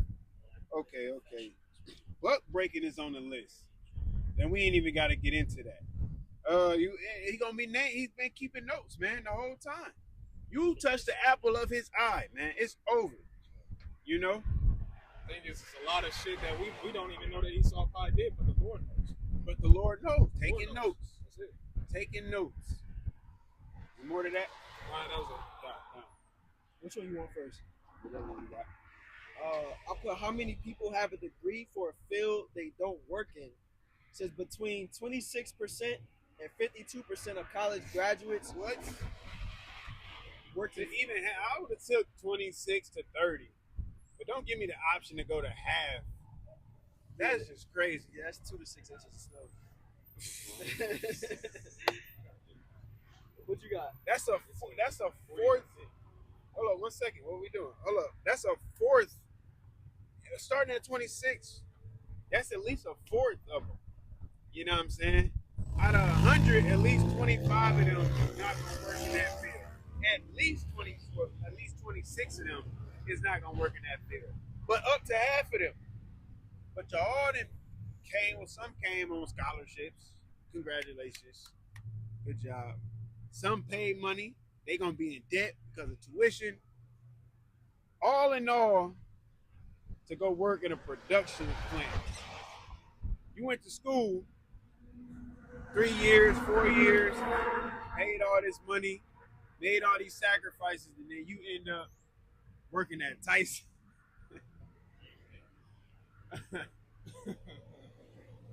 Like, now what? You know? working at Amazon warehouse where they start cutting it. Delivering packages, throwing packages. Fuck, man, all them years wasted. You're gonna be breaking it fragile. What is fragile? What is fragile? Fragile. Fragile. They say liberal arts, performing arts, and criminal justice majors often see underemployment and unrelated field rates exceeding 55%. Oh, read that again. Liberal arts, performing arts, and criminal justice majors often see underemployment and unrelated field rates exceed 55%. Liberal arts. Yup, performing arts and criminal justice What's majors. liberal? Let's look up liberal arts. Liberal arts are academic subjects such as literature, philosophy, mathematics, and social and physical sciences, as distinct from professional and technical subjects. It's like philosophers and shit. Yeah, so like a deeper okay. What does it say? Filming arts, Performing arts. performing. So like, what's that? Theater and I would just acting and all of dance that. and stuff like that. I want to be in jail. Yeah, drama, music, and dance. Okay. Yeah, you want to be the next beat maker. Yeah, criminal What? justice majors, which is surprising. Yeah, You would think they would be getting higher. as much crime is going on, you know. Con. So that's those are the main three that are under. What is it? Underemployed, And they feel. unrelated field rates. So you go to be a lawyer. Right. You go to be a damn lawyer. You at Tyson. That's crazy. You in there reading the fuck out the handbook.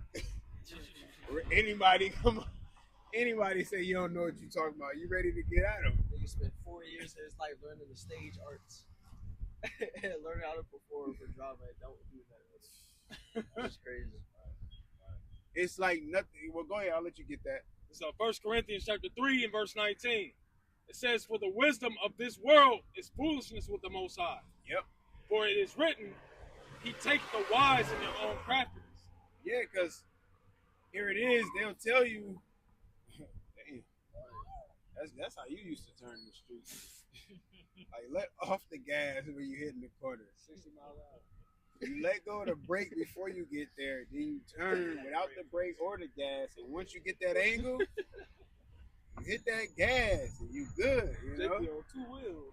Here's my turn. I got both feet on the pedal. Jake let off the brake to get to the turn and push on the gas at the turn. During the turn. Like, what are we doing here, bro? I be criticizing people driving like a motherfucker. At least when I drive, I apologize if I do some crazy. No, Salaki, my bad. But yeah, you have it. So, and also within that, they say what?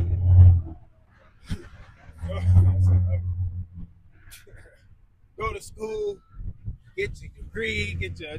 What do you want to be when you grow up? Nigga, I don't know. Right, bro. I'm 7. Like, why are you asking me this? Once I was 7 years old. It's like I'm 7. Like I don't know. Like Nigga, I just want to go play the game. You like, I just want to go have fun. I just want to have fun with my friends. You ask me what I want to be when I grow up. Hey, that's good. That's part of the wisdom of this world, though. They just want to play the game. They don't want to do nothing. You know what I'm saying? Like I be telling my boys to do some shit, and like I can feel the energy. Like fuck, but you ain't doing nothing right now. Like you just want to do nothing. You content with just doing nothing, man? You know? All right, what up? What's the other one? I got Speak up a little bit. How many people are in a job they don't like? I typed that in. It says job dissatisfaction is incredibly common. Studies indicate that between 50% to roughly 70% of employees report being disengaged, dissatisfied, or actively unhappy with their current work situation. Yeah, that's why everybody on edge. Yeah.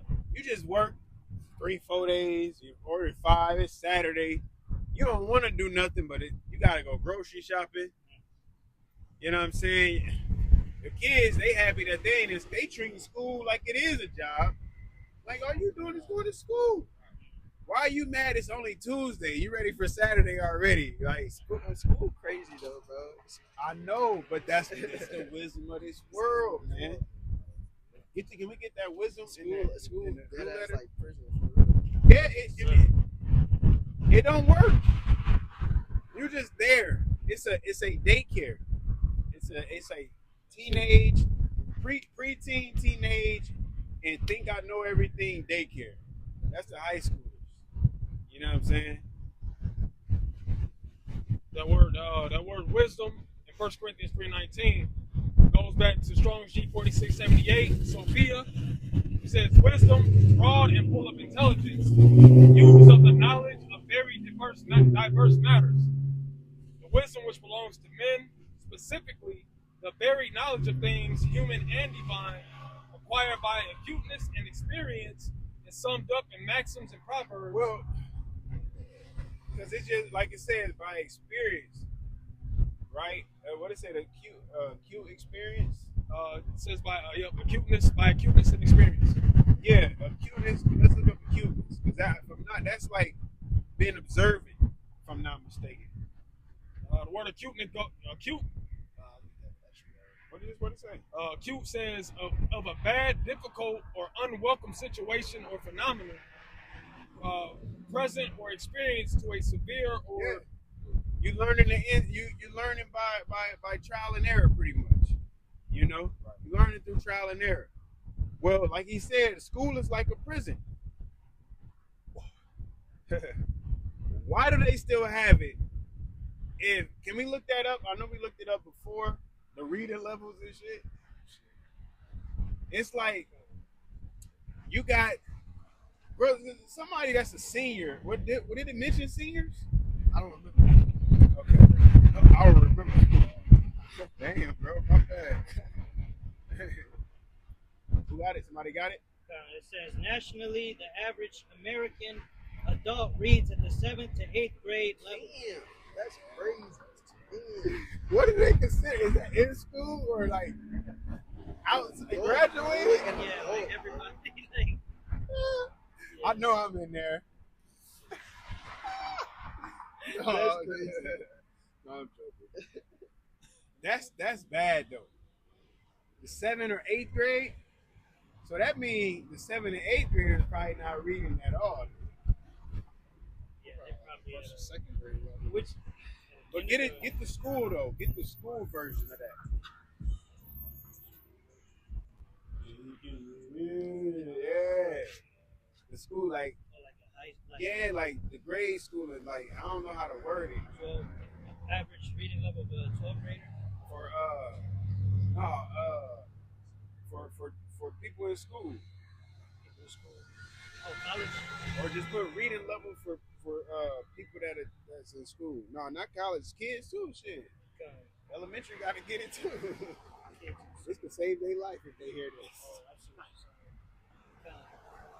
It says, here we go.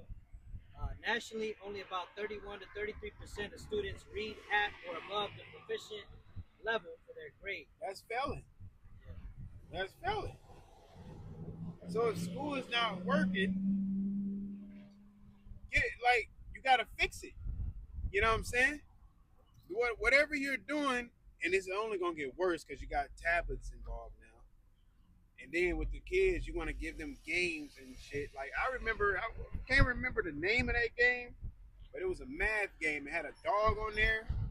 You had to go collect bones and shit. I remember playing it on the computer. You had to go, man, I wish I could know them. I'm about to look it up.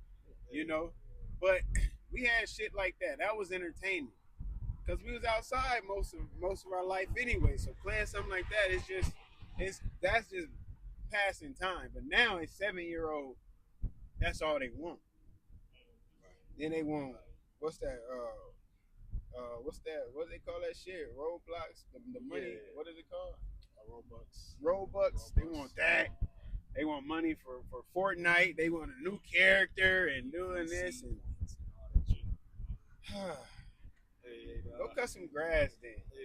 The brother from Northwest is on the timeline. Shalom, brother. Shalom. He said, I really couldn't read like that. So I came into the truth. And that's what I'm saying. Yeah. But it's a failing school system, right? And it's not helping. If they can't read, what are we doing? Everybody can't be Mayweather. You know what I'm saying? Where they can be rich or be perfected in a profession and be successful. Really, to be successful and not know how to read, everybody can't do that. You know what I'm saying? But you tell them this, go and get your straight A's. Congratulations, you honor roll. Woo woo. Here's a ribbon, and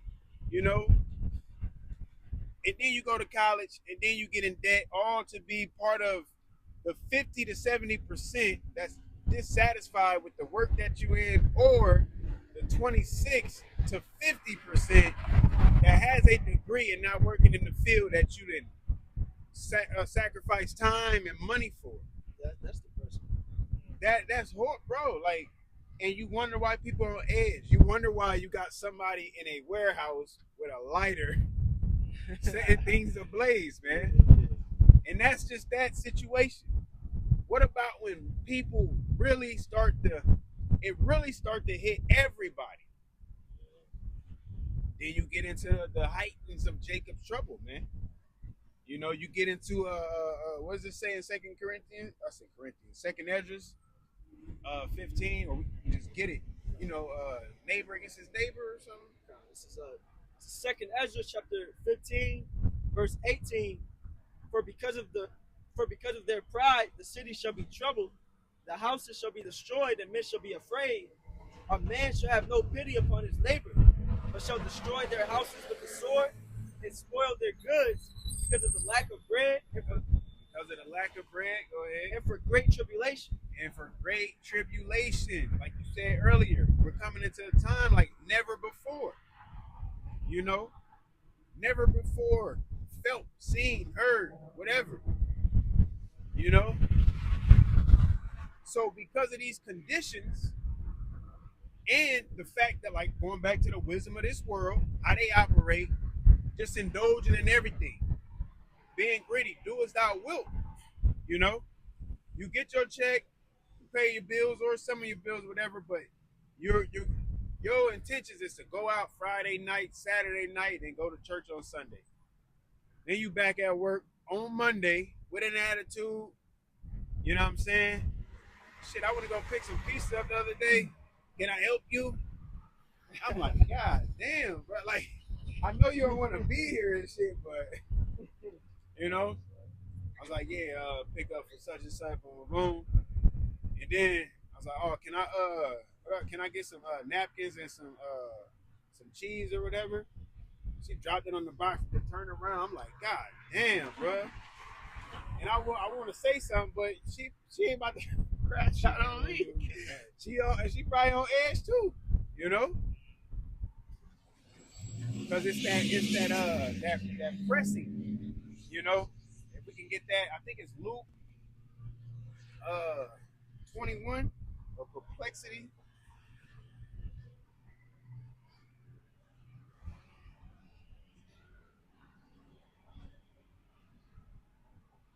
Yeah, Con. You got it, brother? Yeah, this is Luke 21:25. And there shall be signs in the sun, and in the moon, and in the stars, and upon the earth distress of nations, with perplexity, the sea and the waves roaring. Con. Can you get, I think it's distress. Okay.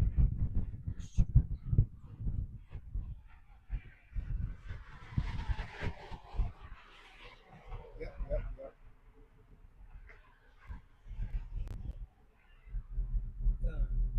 Distress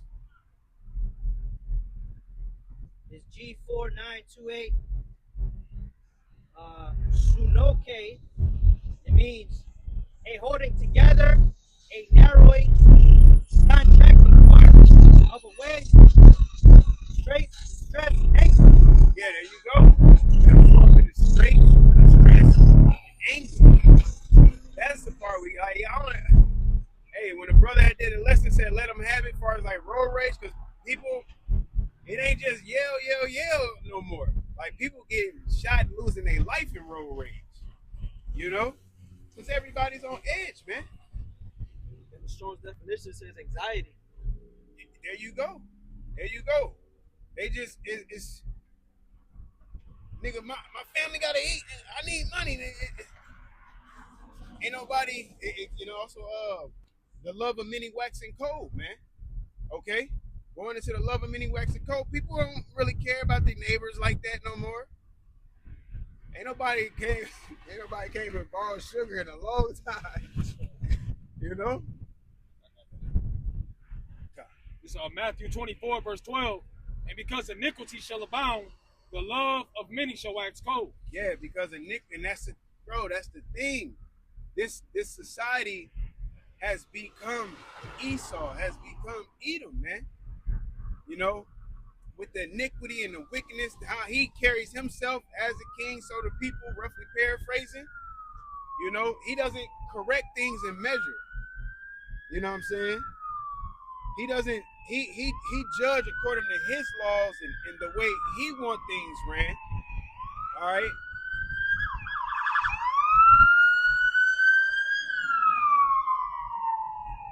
See that? Hear that brake? Then the gas. Brake, then the gas. See? He trying to get somewhere. He's trying to go faster. That's how you go faster. I got Need for speed. You got to brake on. You telling you, hey, I see you. I see you on there.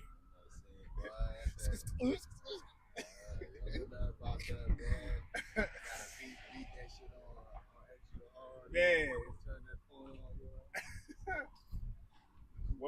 One turn, one wrong turn, you end up in the hills, huh? That's where we started. Bro, that is a fact, bro. Read that again. This is Matthew chapter 24, verse 12. And because iniquity shall abound, the love of many shall wax cold. Yep, because iniquity shall abound, the love of many shall wax cold. And you can actually see what's probably been going on in the world for a while, because everybody got their cameras out and there's cameras everywhere, you know? So you got a mixture of all of this. Like, you, man, first of all, I seen somebody that had a grenade launcher. That just blew my mind. That just blew my mind. But, you know, you also got the YNs, them shooting at each other. You got a lot of videos of men killing women in like cold, you know what I'm saying, cold blood, man. Or deleting them in cold blood. You know, and you automatically, boom, the the first thing you would think is adultery. It ain't no, oh, let's talk about all that. It's like, boom, take their life and take their own even sometimes. You know? So you had something, Cover Shot? Oh no, it's something else. We passed it already. I was just gonna go into the perplexity. Oh yeah. Oh, etymology. yeah. Come. Mike, I think I want Etymology of perplexity. you go ahead. It says bewilderment, doubt, uncertainty, confusion. Well, that's Babylon for you.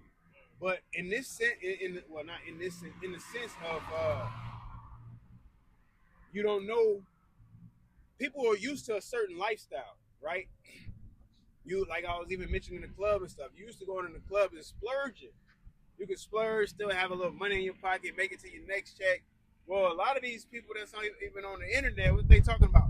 I gotta choose between if I'm gonna feed my family, if I'm gonna keep my lights on. You know, like that's a tough choice. But you can also eat in the dark. But still, it's the fact of the lights being off. You know what I'm saying? You gotta choose between that. If I'm gonna keep my health care, or if I'm gonna get my car out of the shop. And it's like, man, people are getting to those times, man. You know, they're starting to feel that distress and that anxiety. You know, it's hitting home, and it ain't even hit home yet. It still ain't like, you know, it's flying in, but the plane ain't landed yet. But once it lands, it's a wrap, man. You know? It says, Matthew 24 and verse 8, it says, all these are the beginning of sorrows. All these are the beginning of sorrows, man. Can you go up to the, before that? Yep. Let's go up to verse 6. Matthew 24, verse 6 says, ye shall hear of wars and rumors of wars. See that you be not troubled, for all these things must come to pass, but the end is not yet. Yep, see that you be not troubled, for all these things must come to pass, but the end is not yet. You know, you're hearing wars and rumors of wars. All right?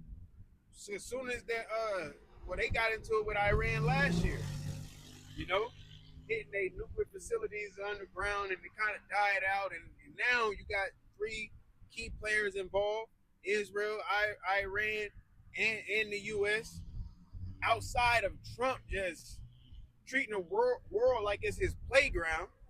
He's just doing whatever, taking everybody's toys, kicking people's sandcastles down, you know. But by prophecy, if we can get that, because I quoted it earlier, the ones he confederate with, I think it's Obadiah, ain't it? Yeah. This is the book of Obadiah, verse 7. I'll start at verse 6. It says, how are the things of Esau searched out? How are his hidden things sought up? All the men of thy confederacy have brought thee even to the border. The men that were at peace with thee have deceived thee and prevailed against thee. They that eat thy bread have laid a wound under thee. There is none understanding in them. Yeah, because at a point in time, it was nothing for them to break bread. Even if they wasn't 100% in agreement on things, you know. But with the tension is going up, and the tension rising, and them constantly, the whole Strait of Hormuz, and what they call it, what's that, the paper tiger? I forgot what it meant. Like, you come off powerful, but you really can't. Exactly. Because that's what Trump is doing. You know, that's what he's doing. He's like, and then the thing is, they'll say, oh, we did this to their ships, and they like, man, y'all didn't do anything. Ain't nothing over. We ain't signed no peace treaty. It's just, you're painting this whole image like everything is all right. Everything is okay. Blocking off oil, blocking off fertilizer, so on and so forth. So it's just wars and rumors of wars, man. All right? But there's going to be a key factor where it ain't going to be no turning back. It ain't gonna be no peace treaties. ain't even gonna be no talks of peace treaties because prophecy have to be fulfilled. There has to be a third world war, man. All of these ICBMs wasn't created for nothing. It wasn't created for show. So who got the bigger missile? We could let this off right now. They're gonna be used, man. They have to be used because they say all these that been the boat. Spare none. Because ain't gonna be no reason for them in the kingdom. It remind me of the X-Men Apocalypse. You know, he came back, they raised him out of the tomb, ancient times, and he popped back up, and he's like, he was just frustrated, like all of this war and this evil, man. You know what I'm saying? It gave him like a headache or something. But once again, you got another movie with the so-called bad guy trying to cleanse the earth, man. Yeah. Joker. You know what I'm saying? It's like he told him, man, see these people, but they gonna turn on you. You know? More of that? To that, nah, that was it to that one. Anything else? Oh, yeah, you was reading this. It says back in Matthew 24, verse 6, it says, and you shall hear of wars and rumors of wars. See that you be not troubled, for all these things must come to pass, but the end is not yet. Yep, but the end is not yet, you know. It shit hurt. You know what I'm saying? You go to the store, get groceries, instead of spending 200, you spending 350, 400. Then it seems like you going right back in 3 weeks, you know? But it's only the beginning, man. The end is not yet. That's now. Why people have a job and things are still functioning, you know? What about when you can't spend $200? When there ain't $200 worth of food in the store? When the money ain't worth nothing?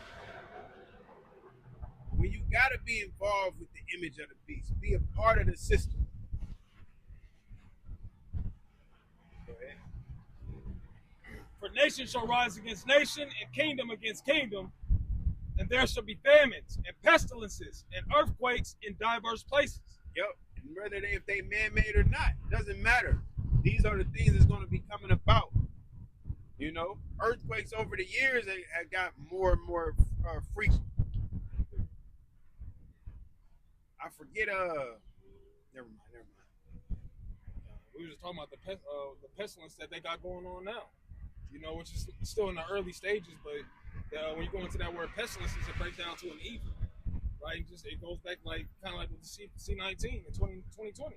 You know, they comparing the two. You know, they saying one is more the C-19 rather being more airborne, more contagious, but this current pestilence being more deadly if you get it. So it's gonna, you know, like you said, it's in the early stages, but it's a possibility that this could be the new fear, a possibility, you know. So it's just another fear that's going to be pushed among the people, man. You know. Talking about that disease that's coming off that boat. They got specified. So people don't know what pestilence is.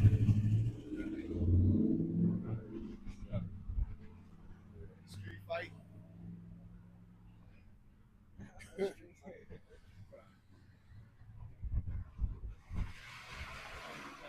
Then it says, all these are the beginning of sorrows. Okay, yeah. Well, I mean, that's it. That's all I had.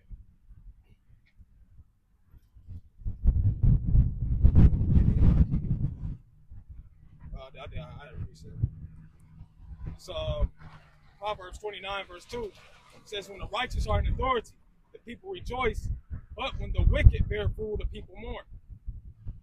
You know, and just getting into that, like we're going into all the sorrows. You know, we call it the H virus, which is the hantavirus. You know, when you got like the brother mentioned with the Strait of Hormuz. You know, with certain resources, oil and certain other resources not being able to get through, it's causing the prices of food and different things that we use on a regular to go up, causing people to have to work harder, spend more money for less product.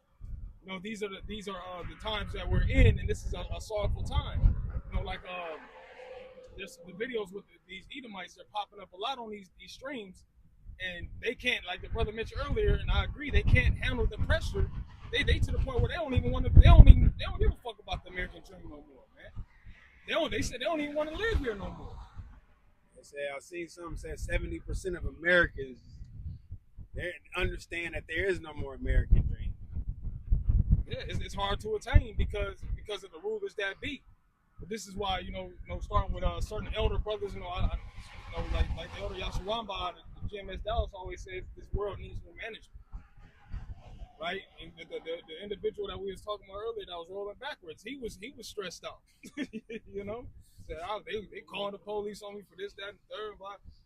I'm just trying to reunite with my family. This is everything is going to shit because Esau is making it hard to live financially.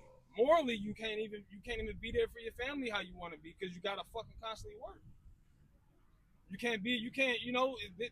is not a place where much glory doth abide at the end of the day. Yeah, that's that was there 2 and 10. It says the earth is polluted.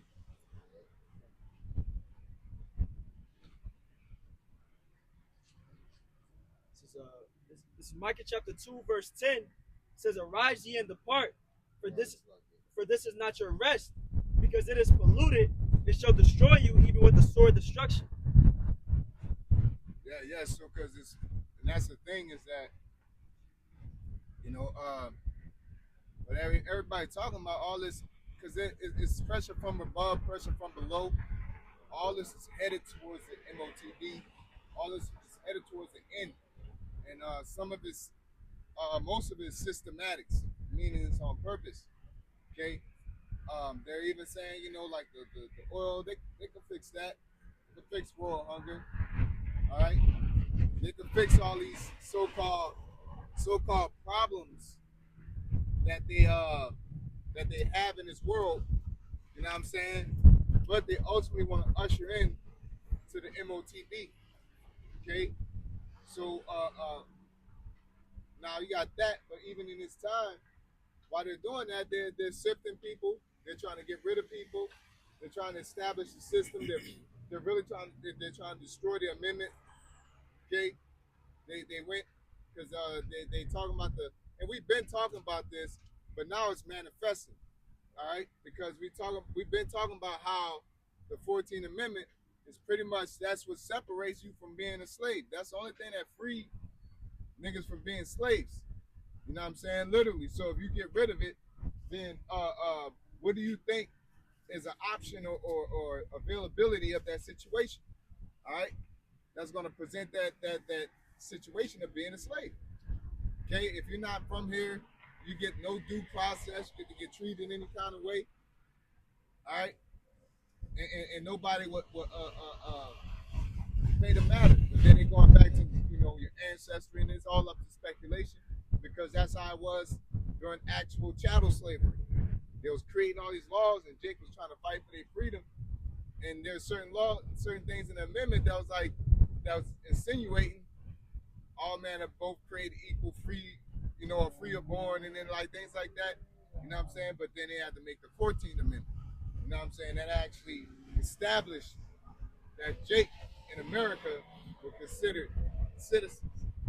And this is what they're trying to get rid of in the ability to so-called vote. Niggas thinking it's about voting, and they trying to recreate a march. Because y'all plugged into the matrix. Okay? Y'all hope in the system, for one, it's not going to be standing. That's for one. For two, it's not going to. The system is not for our turn in a purposeful way. So you marching, they want you to march, but they want you to be confused. All right, they want you to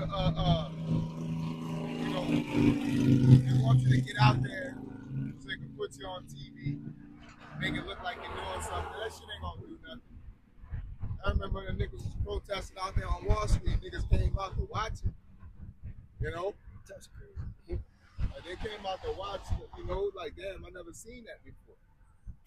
Let's see them, see what a protest is talking, what it looks like. You know, protesting at them. Huh? They came out to build it.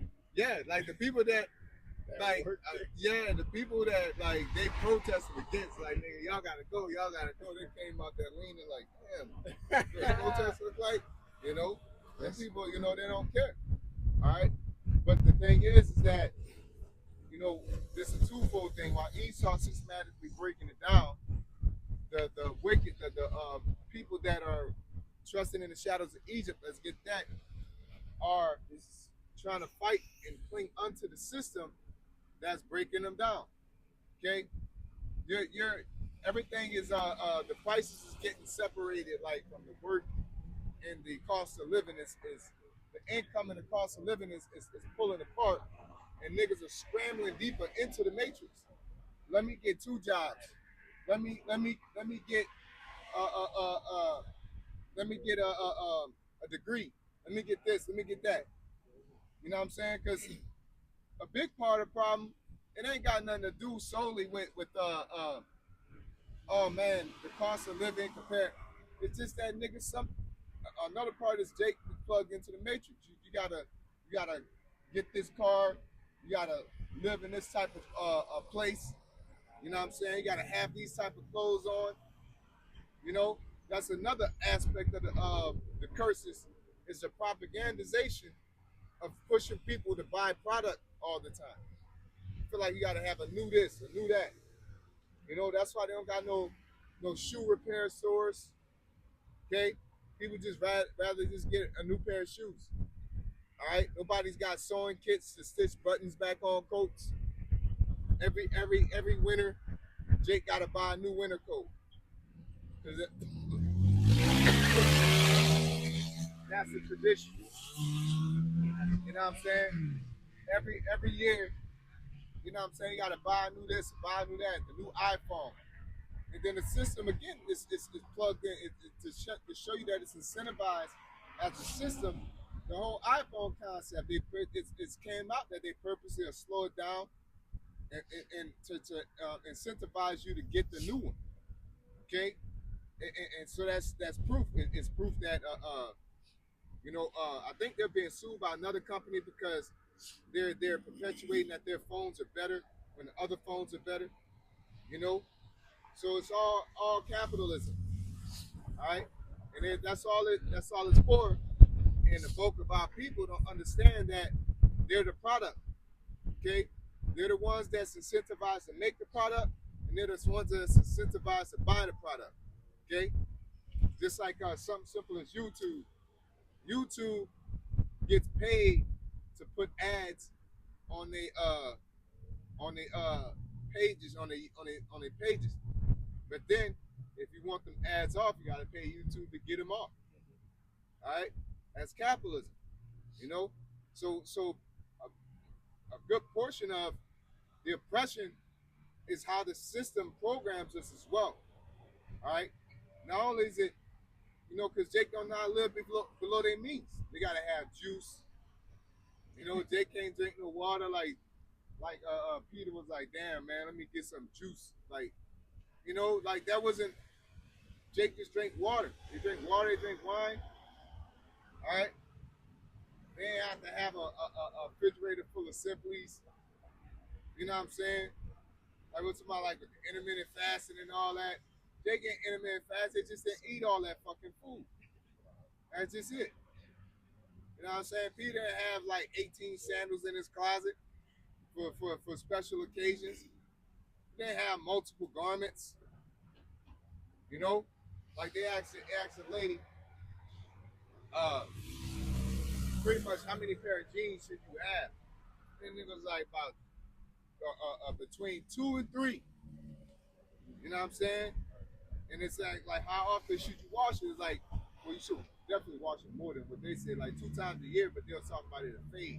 You want to take it to the dry clean. You know what I'm saying? But, the thing is that like washing machines, they use to scrub shit clean. You know what I'm saying? Because I talked to the brother, he had a little shirt like I was like, bro, it's expensive to wash a load. You know what I'm saying? I forget, it's like what, about $40 or $20, something like that. It's a certain amount per load. Not that much, but it's up there to where you know, they show you how much it costs to flush a toilet, to run a dishwasher, to run a washing machine. You know, this place is built off oppression, man. Okay, that's why they call this a place of bitterness, man. Can we get that Egypt, trust the shadow of Egypt. Yeah. And that laid himself a thick clay. Go ahead, brother. It's Isaiah 30:1. Woe to the rebellious children, said the Lord Yahweh, that take counsel, but not of me. Yeah, the rebellious to go against. All right. So, because when you go to, I believe it's Jeremiah.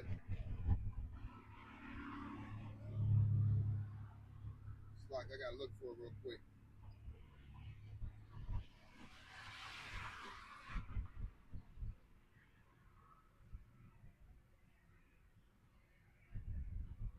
But I'll get it later. They'll get it later. But going into just our people had no hope, so they pretty much ran to Egypt, man. They ran to get help from other nations. Okay? They make covenants, they make agreements. And that's the same thing. There's nothing new under the sun. Our people are doing the same thing to this day. But they're not understanding that it ain't like Babylon, where you're running from a real threat and then you're getting a potential agreement that you're making. And it's a mutual thing. On this hand, you're running from the person that stole it, you're running to help you find it. Yeah. You know? And so you thinking they helping you, they're really digging you into a hole. All right? Go ahead. It says, and that cover what they covering, but not of my spirit. Yeah, you know, just like I was talking to the brother, you know, we was talking about, like, my daughter goes to school and they telling her what she could be. You could be a doctor, you could be this, you could be that. You know, my daughter, like, you know, which Babylon's going to be destroyed. You know, but I always teach my kids to have a purpose in life. You know what I'm saying? You know, the Most High first, then, you know, have something that you're good at type shit. And she chose art, right? You know, of course, she squabbles too. But the point is, she was telling them that I want to do this in relationship to her skill sets. And it was like, well, that's not practical.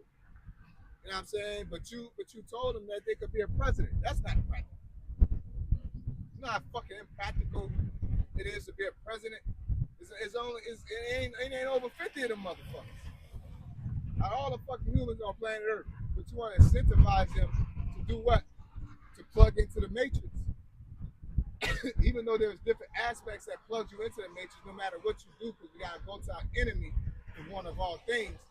But the thing is, they don't want you to be self-sustained.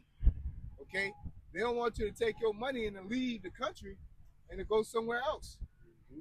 Okay?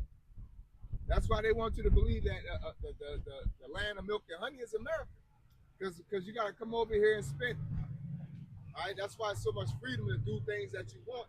Because, you know, you can't do all that in other countries. But it's crazy because like the moral and social part is more free in other countries. But the lawful things, all right? You can fight in a bar, you know, probably like in Europe and Ireland, ain't nobody gonna, you know, call the police. You can call somebody, you know, a racial slur, you know. Over here, it's like you get canceled and shit. You know what I'm saying? But your ass could get net pipes in Seattle, though. You know what I'm saying? So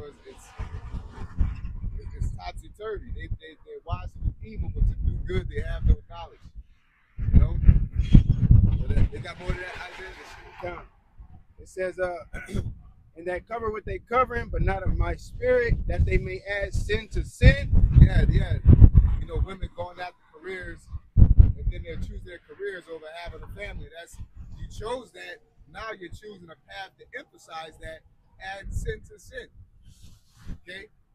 You know, niggas used to have guns, then went to Dracos and the switches. You know? It's add sin to sin, it's getting waxy. evil seduces wax worse and worse, man. Well, talking about, the false prophets, but our people gonna wax worse and worse too.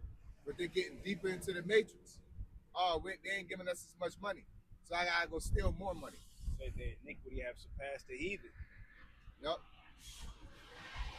It says that walk to go down into Egypt and have not asked at my mouth to strengthen themselves in the strength of Pharaoh and to trust in the shadow of Egypt. Yep, and that's what they're doing. And they trust in the fiat system, the money system that's here. They trust in check to check. Okay? They trust in, like I always say, I be talking to the brothers, man, like they trust in the idea we all gotta have our own shit. You know what I'm saying? In the land of Israel, we didn't live like that. How else did you pass down inheritance? Jake didn't have the Reubenites didn't have families, and they say, you know what, we about to leave because we gotta spread our wings and find ourselves. That's an Americanized propaganda. Like I said, the word bayaf goes back to house, and the reason it's a B because both. They had people that the family stayed in one tent, and you put the males on one side and the females on the other. Okay? Joseph and Jacob with his 12 sons. Let's branch off and go and find ourselves. No, they stayed there and they expanded. Okay? But again, that concept of living is frowned upon. And the crazy thing is the Lord allows a glimpse of you niggas is stupid into reality by letting the Hispanics come over here, the Asians come over here, and they all compact to stay in one house, and they start buying houses. And they show you in your face, y'all niggas stupid, man. Because some of the curses are self-inflicted. Some of the curses are by chance, like plagues, the bubonic plague or something like that. The Lord putting the stirring up the spirit on Esau to come down on us. In some places, the Lord will block our mind to be open up to being brotherly with each other. You know what I'm saying? Yeah, it's just like the Lord didn't allow Israel to go against Nebuchadnezzar. The Lord ain't gonna allow us to go against this oppression in the daughter of Babylon. All right. So the more you try to buck up and break against the system, of course the Lord is gonna pull your ass back down. You know what I'm saying? I ain't saying like you gotta shake out the system. You gotta realize that you're in one. Because you ain't gonna be able to break out a curse that the Lord put on us. But while you're here, you're supposed to be doing what? Investing in Yahweh B'Shem Yahushua. Having hope in Him. Okay? Because He's using the system to break down, and it's so draining that it'll take all your hope. All right? But the Lord, He set two tables in front of us. You can hope in this world, or you can hope in me. And the world is very compelling. Well, how you gonna get this car, bro? How you gonna get this this TV? How you gonna get the hose? You know what I'm saying? And the Lord, hey, you come over here, it's gonna be all right. You're gonna get peace. You know what I'm saying? The world. Oh, you wanna know what peace is? Peace is alcohol, going out, going this, fun. That's why the nigga woman, she tapped into the system. That's why her idea of peace is fun. Okay? Her idea of, I could do this forever, it's being full of fucking Don Julio, man. Getting bottles sent to you, walking around, clicking, your heels clicking while you walking around the office. That's peace to a woman. Peace to a man is nothing happening. Nobody won't fight you. No bills coming in. No stress. That's peace to a man. That should be peace to any human being. No problem. Kids got something to eat. A woman's peace is going out to eat. Not eating, but going out to eat. Spending money, shopping sprees. Right? That's her peace. which is redundant. That's a dopamine hit. Cause how the hell are you getting off on buying clothes? You know what I'm saying? You're getting off on buying clothes. The purpose of buying clothes is to wear them. You know what I'm saying? You just getting off on being a part of the system. That's how deep the end up is into the system, because they'd be the main ones sitting watching them shows. You know what I'm saying? Watching them dumbass shows, them American Dream type of shows.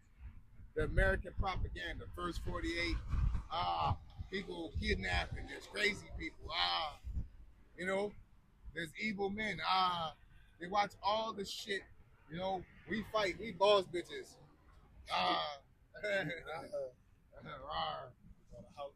housewives and lucky bitches. They like to watch that shit. Yeah, they like to watch Zeus Network. They like to watch fake romanticises.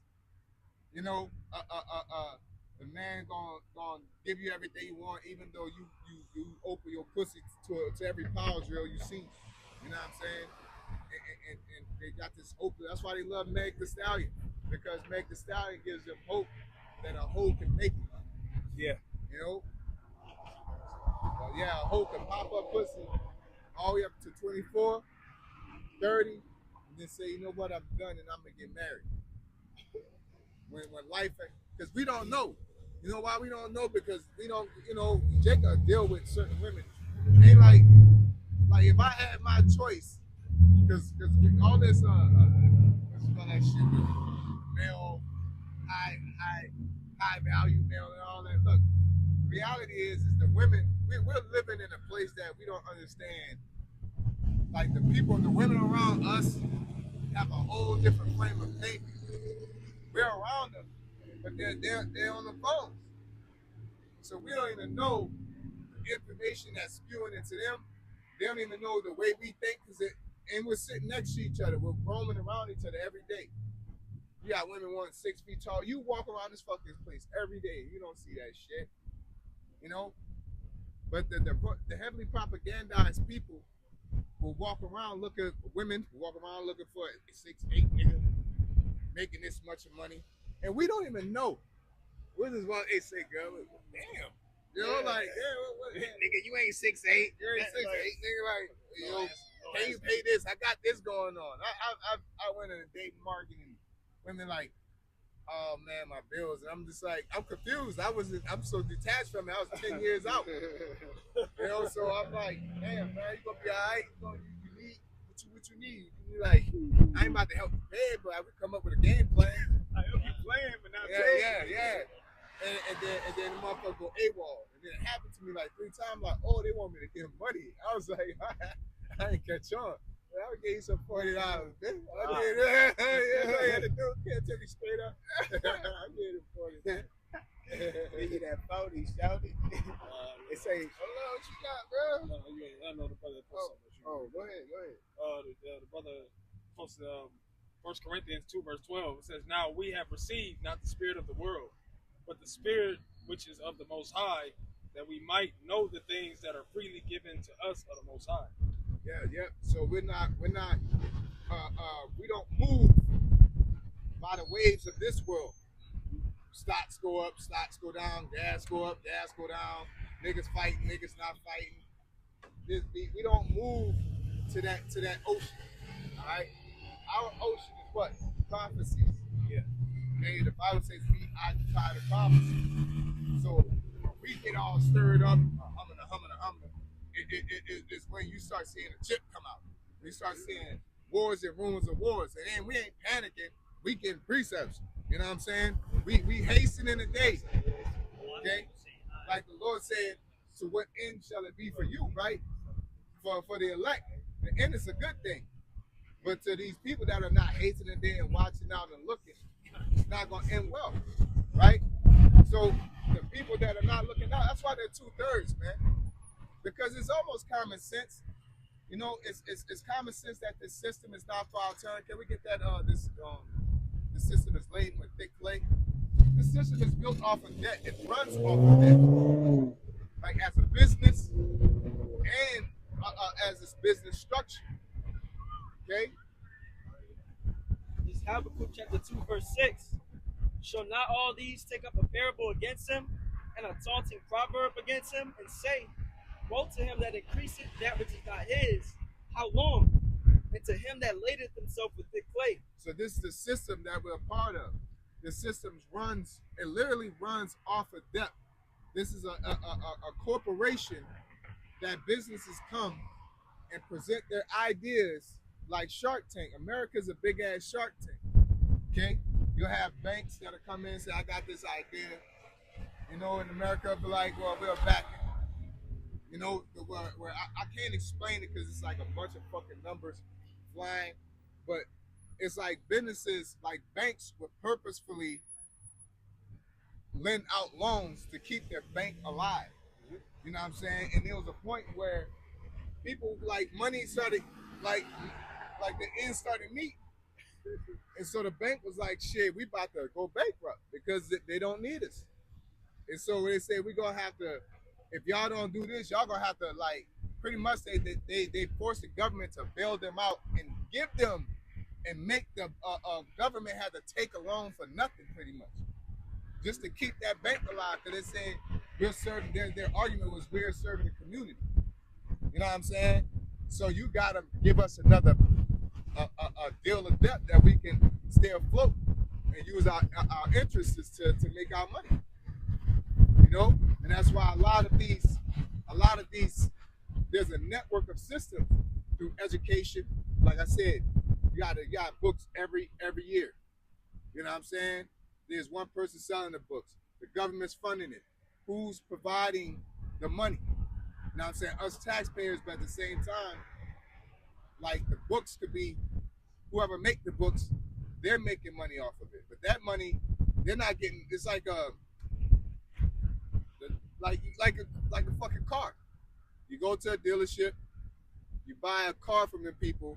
They give you a loan, but it ain't the dealership giving you a loan. It's a third party. It's a bank giving you a loan. So that's how it works with the school, government, and people. It's like, you may think the school say, oh, and then the government gives it to them. No, the government goes and gets a loan and pretty much is hand over fist to each other. You know what I'm saying? So you go to school, based off of how many people there, we have to order these books, these specific books, okay? And then when you order those specific books, they're gonna charge $300 a book. Book really about $25, 25 cents to make. You know what I'm saying? And so you're getting hit over the head with that. Then that's tax money. You know what I'm saying? And then they got to sort of bank. The school can't get that money. They're gonna take a loan out. They're gonna go to, you know, to like fast food. You know, like, you know what I'm saying? I don't know if y'all went to school with Sally Mae, man.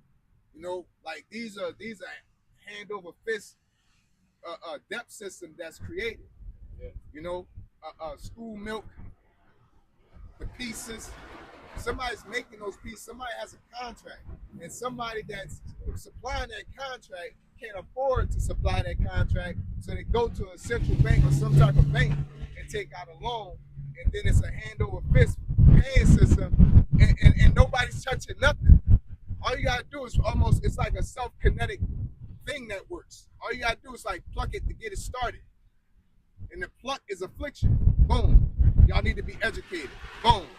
And then it starts it up. You know, you need electricity. Boom. And it just starts it up. Now you're in this cycle of debt. All right? And it comes through their laws. Okay? Because education wasn't a forced thing. All right? It became a forced thing because they wanted to start making money. And they wanted to program people. That's a win-win situation. And you get to monitor.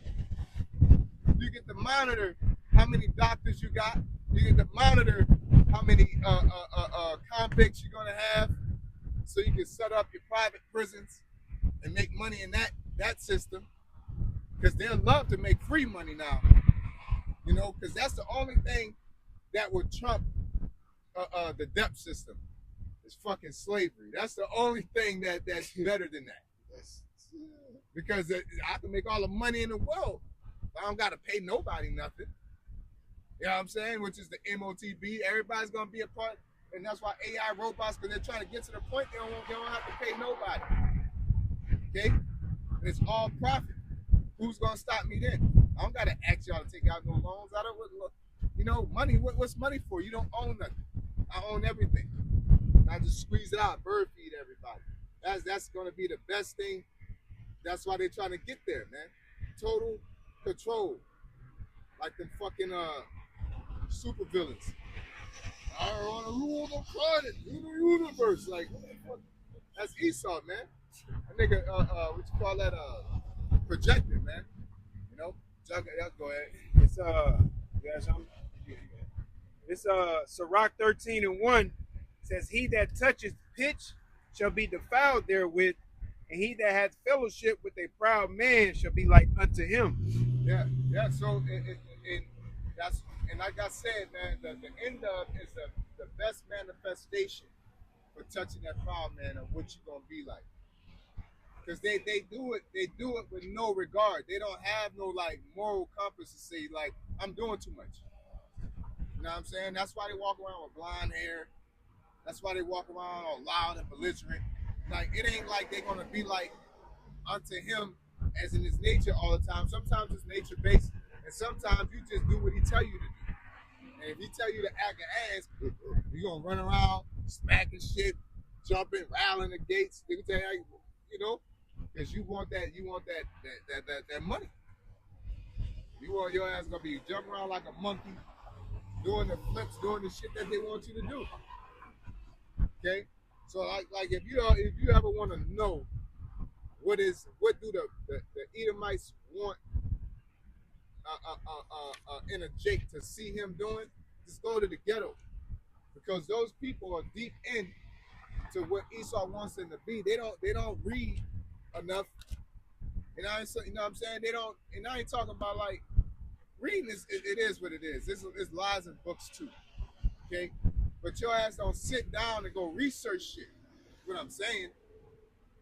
You don't go examine shit. You don't study to show thyself approved.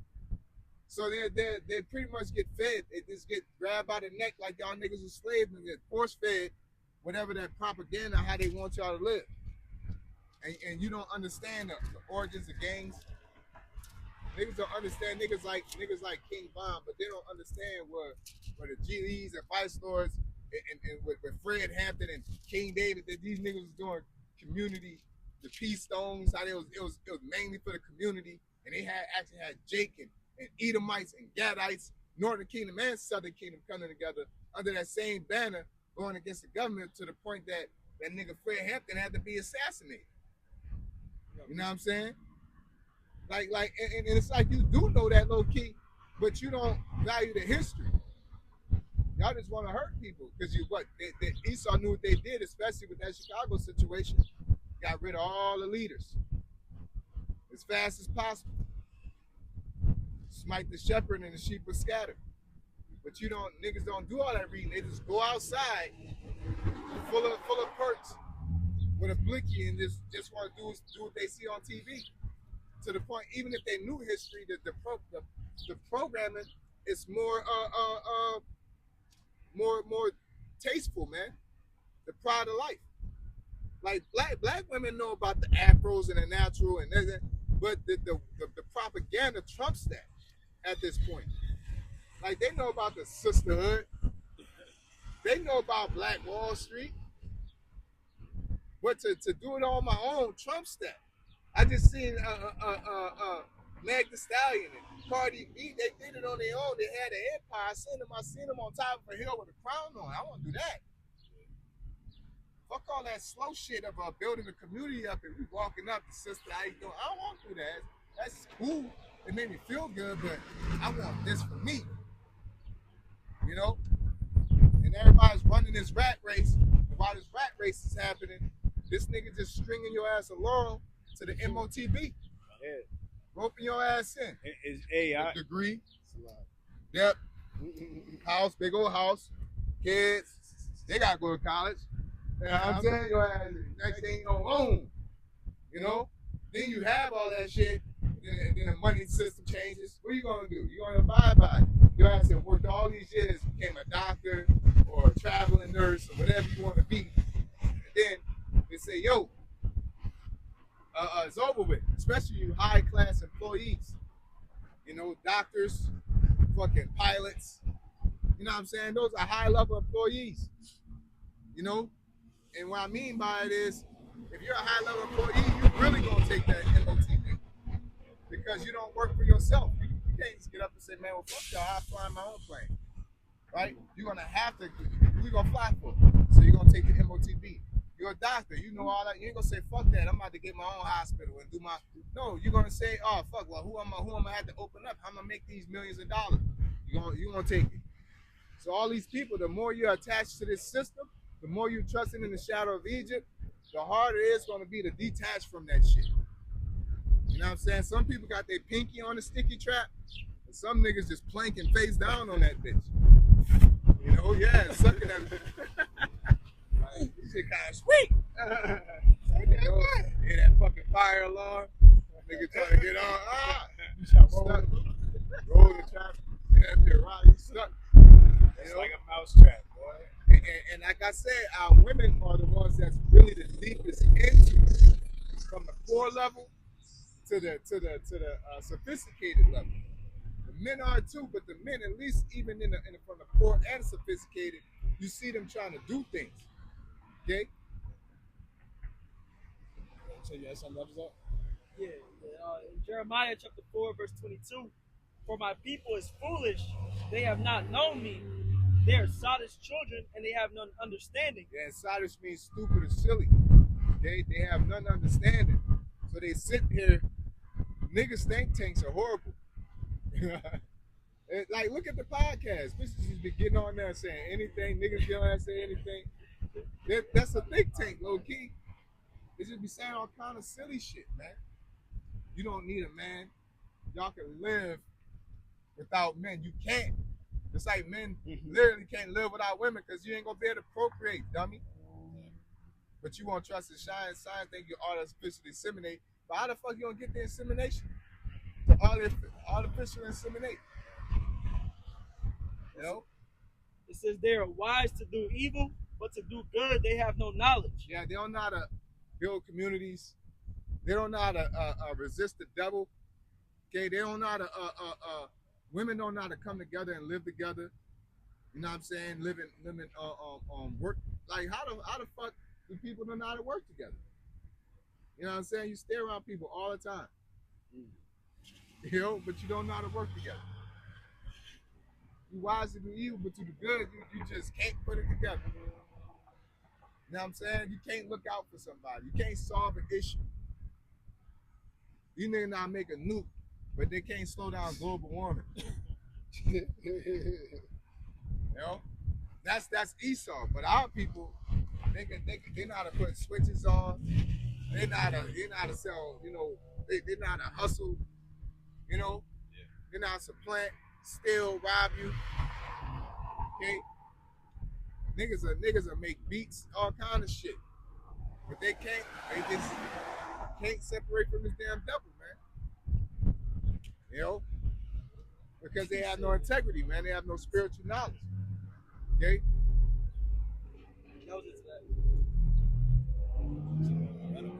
You said we saw Psalms 58, verse 3, 4. It says, the wicked are estranged from the womb, they go astray as soon as they be born, speaking lies. Their poison is like the poison of a serpent. They are as the deaf adder that stopping her ear. Yeah. Like I said, I'm not bringing this out just like the pound on the wicked and shit. You know, my point is that there's a system that our people are attaching to.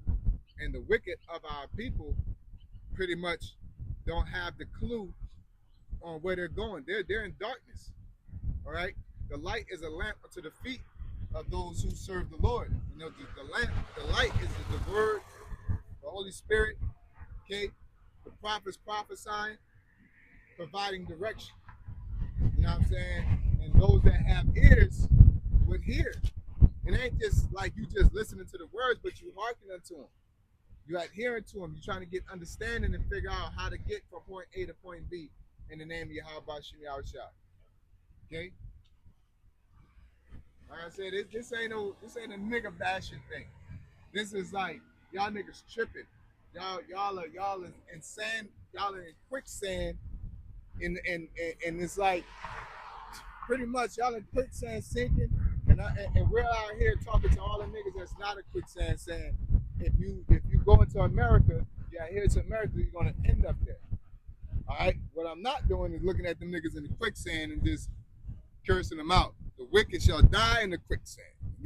Like y'all, it's over. Only dummies go in the quicksand. You know what I'm saying? Like y'all already in there. You just supposed to sink. I'm trying to tell you that are not in there. You got a chance to get out. Those that wanna be bid to the marriage, that don't do what they're doing. Come out of the system. To be as a pilgrim on planet Earth. Okay? Like that means it ain't nothing wrong if you got a business and you watching this. Don't mean, oh man, cancel your business and then go be a prophet. Hey, whatever your lot is, that's your lot. Now, if the spirit on you to do that, that's more power to you. You know what I'm saying? But if you just listening and you start building up and doing what you're supposed to do, that's called halal as well, man. You know what I'm saying? As long as you practice law to your best abilities, growing your beard out, you know, cursing your nigga woman out as soon as you come home from work, you know, that's the rule.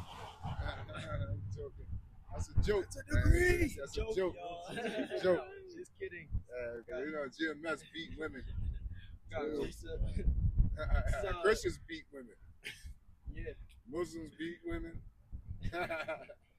This is James chapter 4, verse 4. If you try to do Jake dirty, it's like that's that scapegoat tactic that they use. That's all. Clip that. Man. Shit right there. Hear that? This is James chapter 4, verse 4. It says, ye adulterers and adulteresses, know ye not that the friendship of the world is enmity with the Most High? Whosoever therefore will be a friend of the world is the enemy of the Most High. There you go. And being a friend of the world, let's get that word friend. You know, being a friend of the world, man. This pride of life, somebody say I did my part, you know, voting and shit. That shit made me mad, man. Man, you gonna do your part.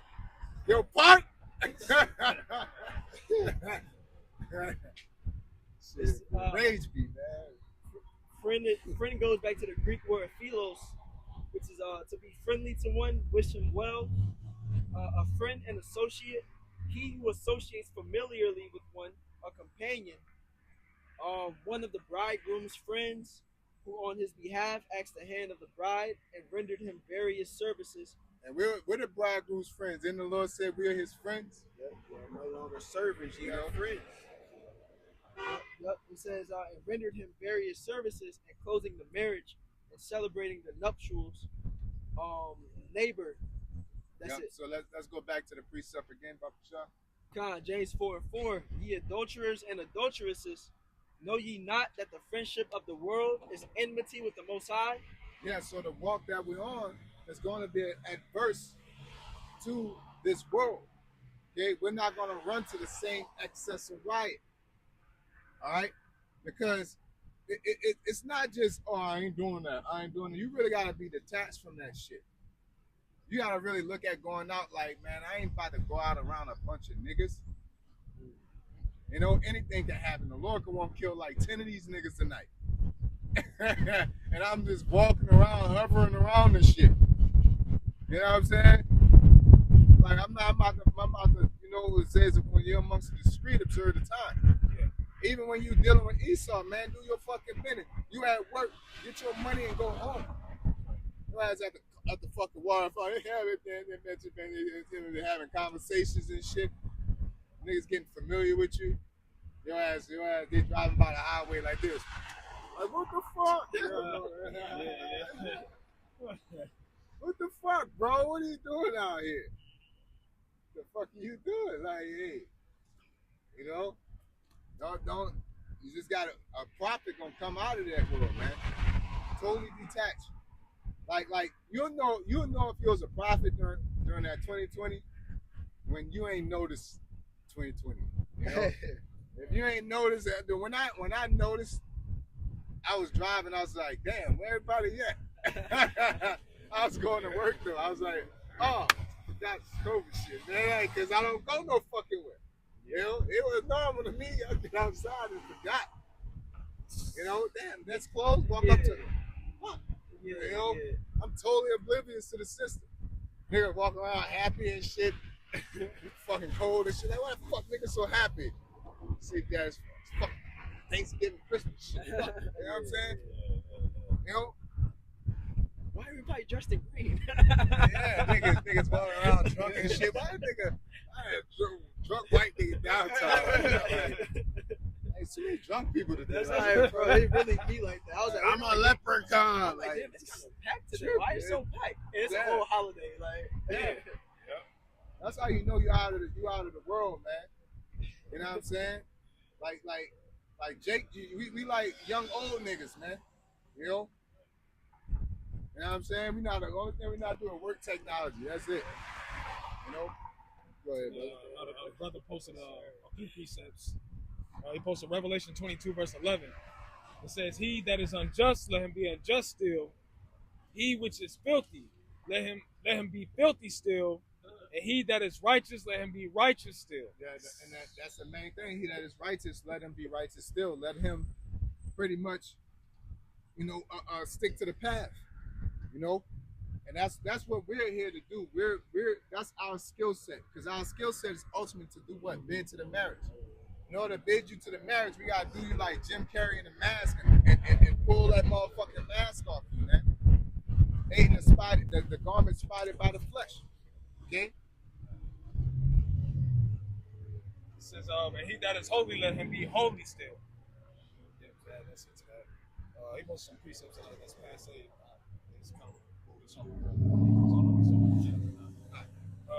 Going back, he says, Job chapter 20, verse 22. It says, "In the fullness of his sufficiency, he shall be in straits. Every hand of the wicked shall come upon him.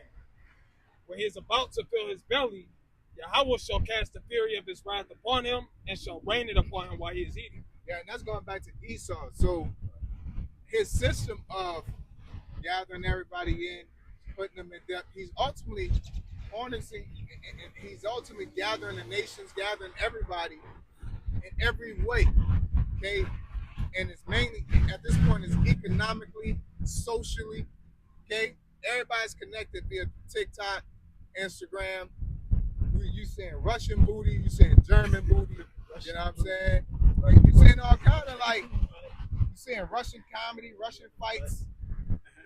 You know, before then you saying fucking I was watching a chick did a submission.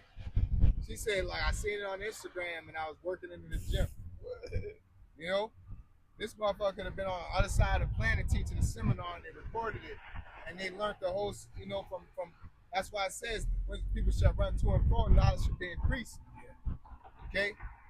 And Esau set it up like that ultimately to, so he could pull everybody together. But again, that same pit he made, ultimately the missiles, but him making the internet, okay, to ultimately try to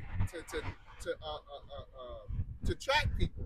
That's what the internet truly is for. Yeah. Because you go back to IBM, is ultimately the numbers that was supposed to be on the Holocaust people arm, and which it was tracking them, and they used IBM to do that, and ultimately progressed it to the computer. All right, and now the computer tracks everything. All right, now they trying to put data clouds into the sky. All right, because they're trying to put their supercomputers out in space, so your ass can't get to it. Your ass can't put no water on their shit. Fuck their shit up, But them data centers, some super data centers, another demon, and people gonna beg for them to be put out of space. Then they're gonna say, you know what? It's heating up the ozone, so we got to block out the sky. Your ass gonna be like they're trying to get to where it's on the matrix, where they got control of everything. A moon roof, they gonna open the cloud up and they gonna get sun. And you ain't sitting there, everybody gonna sit there in one circle at 8 a.m. to get some sun. They gonna close that shit back up. You're gonna really have to go to your enemy for one of all things. Right. But I digress. Ultimately, they got a system that's meant for people to go to them constantly. And the wicked of our people love it so. And they're wise to do good into that system. Because the system is wickedness. All right? They not a pimp. You know what I'm saying? They know how to like not live a life of their life of widowhood is wickedness. Their life of marriage is wickedness. One-on-one marriage with a woman is surpassing a man. All right. The system is surely a turning of things upside down should be esteemed as the potter's clay. You know, and it's ran like that, and because there's candy coming out there that the reward, the dopamine hits is so hitting because your ass oppressed. Okay? And so you're gonna look for the easy dopamine hit. Because you can't get to your true peace, which is freedom. Alright? You got anything else? Nope, so pretty much it. That's it. You know, resisting the devil, he shall flee. We have to come out of her, and to come out of her is like not being attached to the pleasures of this world. That's what, like I said, the nigga woman is a prime example. It says, and the Lord says to her that it's given unto pleasures. Okay, you know, it speaks on them. They have that mentality. So if you ever wondering if you bugging out, just go look at the traits of a nigga woman to see what they're doing and see if you're doing that. And stop. Because it say she that is given to pleasures is dead while she living. You know, and that's why dead bodies are lying in the streets. They're given to pleasures every day. They're looking for something to relieve this pain. And some I can empathize with some of it, but I don't condone it. I can see why niggas is going to Hennessy after every weekend. They stress the fuck out from work. But you need to get disciplined, man. You know what I'm saying? I'm sorry we are this, but we did it to ourselves. You can put the fucking bottle down. You know? Put that hamburger down. I get it. You stress eat. Put that fucking shit down, man. You know? Come out of her. Your ass can't think straight. Can't read, getting headaches and shit. Getting migraines. Can't stand up for a long time. Your Tylenol behind that. Your ass fucking punking out. You know how many kids got autism nowadays? From all that fucking unhealthy living. Kids all fucking retarded and shit. It used to just be eating and shit. Now Jake having hella retarded kids, man. You know? So that, again, it says this place is polluted. Alright? We have loved the Lord, we have not loved the world. What is loving the Lord? You know, the high holy days, you know what I'm saying? Eating the medicines of the earth, trusting in the medicines of the earth, making your tinctures, making your food from scratch, loving your neighbor as you love yourself, fearing the Lord, keeping the commandments to your best abilities. All right? And that's why it says in those days they shall be able to deceive even the very elect, but the elect won't be deceived. Because ultimately the Holy Spirit's going to keep us, you know, in the right spot at the right time, which is why it's like the Spirit's telling Jake, hey, you got to eat healthy. That's why Jake got to listen, man. When brothers, because it be the Spirit. And you just can't see it. The Spirit will come up and have everybody, hey, man. Like, all of us nobody really drink yon like that, man. Jake ain't drinking like that. And we don't know, man. Esau could be putting shit in the drinks now. He could have came out a new way to start injecting certain shit into beverages, right? Because they said that they was putting the C19 in meat and shit. And it ain't like there's certain things you can't contract through eating and shit like that. So, or when you mix it with certain chemicals, it'll dissolve and things like that. You know what I'm saying? So certain pathogens don't jump from carrier to carrier that easy. You know, but they're figuring out how to put shit in drinks.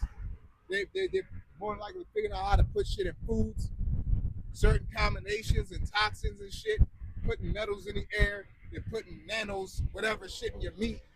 Then your ass eating that, and you're sitting by your Wi-Fi, and that shit just fucking radiating the fuck out, so you don't know. Breathing in all that fucking that metal. Then you eat this, and they got the other component, and your ass sitting next to your fucking your phone next Wi-Fi. You just that shit just fucking microwave in your body. Don't even know. Because you got to keep your phone on a charger because you locked in on that motherfucker. You know? But Jake could be we into shungite. You know what I'm saying? Jake trying to eat natural foods, getting into detoxing. You know? That's why when if brothers within the know, if you're a prophet and you're among prophets, man, follow the wave, man. You see Jake start getting healthy, follow the wave, man. Niggas start running, you run too. Spiritual. You know what I'm saying? You start seeing Jake start tight. You just do it. Just start tightening up too, and then you'll start. You know what I'm saying? Because it's all spiritual, man. The Lord's moving us in certain places to be on in a certain time, man. Okay? He got us coming out of the world like when Esau, I'm about to pollute him. I know niggas love pepperoni pizza and Popeye's chicken. And all of us like, man, stay away from that canola oil. So we get away from the Popeye, we go away. And so now it's like, damn, I'm getting them, but I ain't getting them profits, man. Why we keep not getting them? And they keep dodging. You know, they're never able to be under. We're never able to be under Esau's thumb, and that's been through the Holy Spirit. But the Holy Spirit ministering angels, ministering spirits. So it could be through, of course, through dreams, you know, through the scriptures, through Yahweh Shem Yahushai, sending communication through brothers. The Lord putting the Spirit on brothers to be a certain way, you know, being more unified. You know what I'm saying? That's not by coincidence, man, because we get into the end of this thing. Jacob's trouble is happening. So you're gonna have to get there's a lot of skill sets that America didn't you know, that gave us liberty to not explore. You know, like sharing. You had so much shit in abundance you didn't have to give up your last. So there's a skill set that Jake don't know how to really use. You hide behind you getting a check every week. You ain't never been like to where you ain't have it and you gotta split one turkey leg up between other brothers. You know what I'm saying? You ain't never been there to where you got information that everybody needed. But if you keep it, it's beneficial to you. You know what I'm saying? So that's why you gotta rehearse the righteous acts. You gotta learn how to be a brother. That's why it's good to be a pilgrim. You gotta learn how to be a brother. You gotta learn how to get up and walk away from shit. Because like you said, a lot of these people that are tapped into the system, they're gonna walk into the MOTB because they're gonna have to. How else are they gonna be a doctor? You know what I'm saying? The Lord taught us to be pilgrims so we could be at a job, work that motherfucker, and be like, and work over here, figure it out. You know? The woman put you on, you know, got your ass stressed out, your kids, you fighting for your kids. The Lord put spirit on when I see him in the kingdom, man. Oh, he's a deadbeat. We're not going by the pride of life. Okay? You know, so with that being said, we'll give all praises unto Yahweh, Ba'ashem, Yahweh Shai, Ba'ashem, Chakadash. Brother, honest our apostles who are elders who move well. Blessings and salutations to you brothers out there teaching and enduring truth, sincerity. Shalom. Shalom.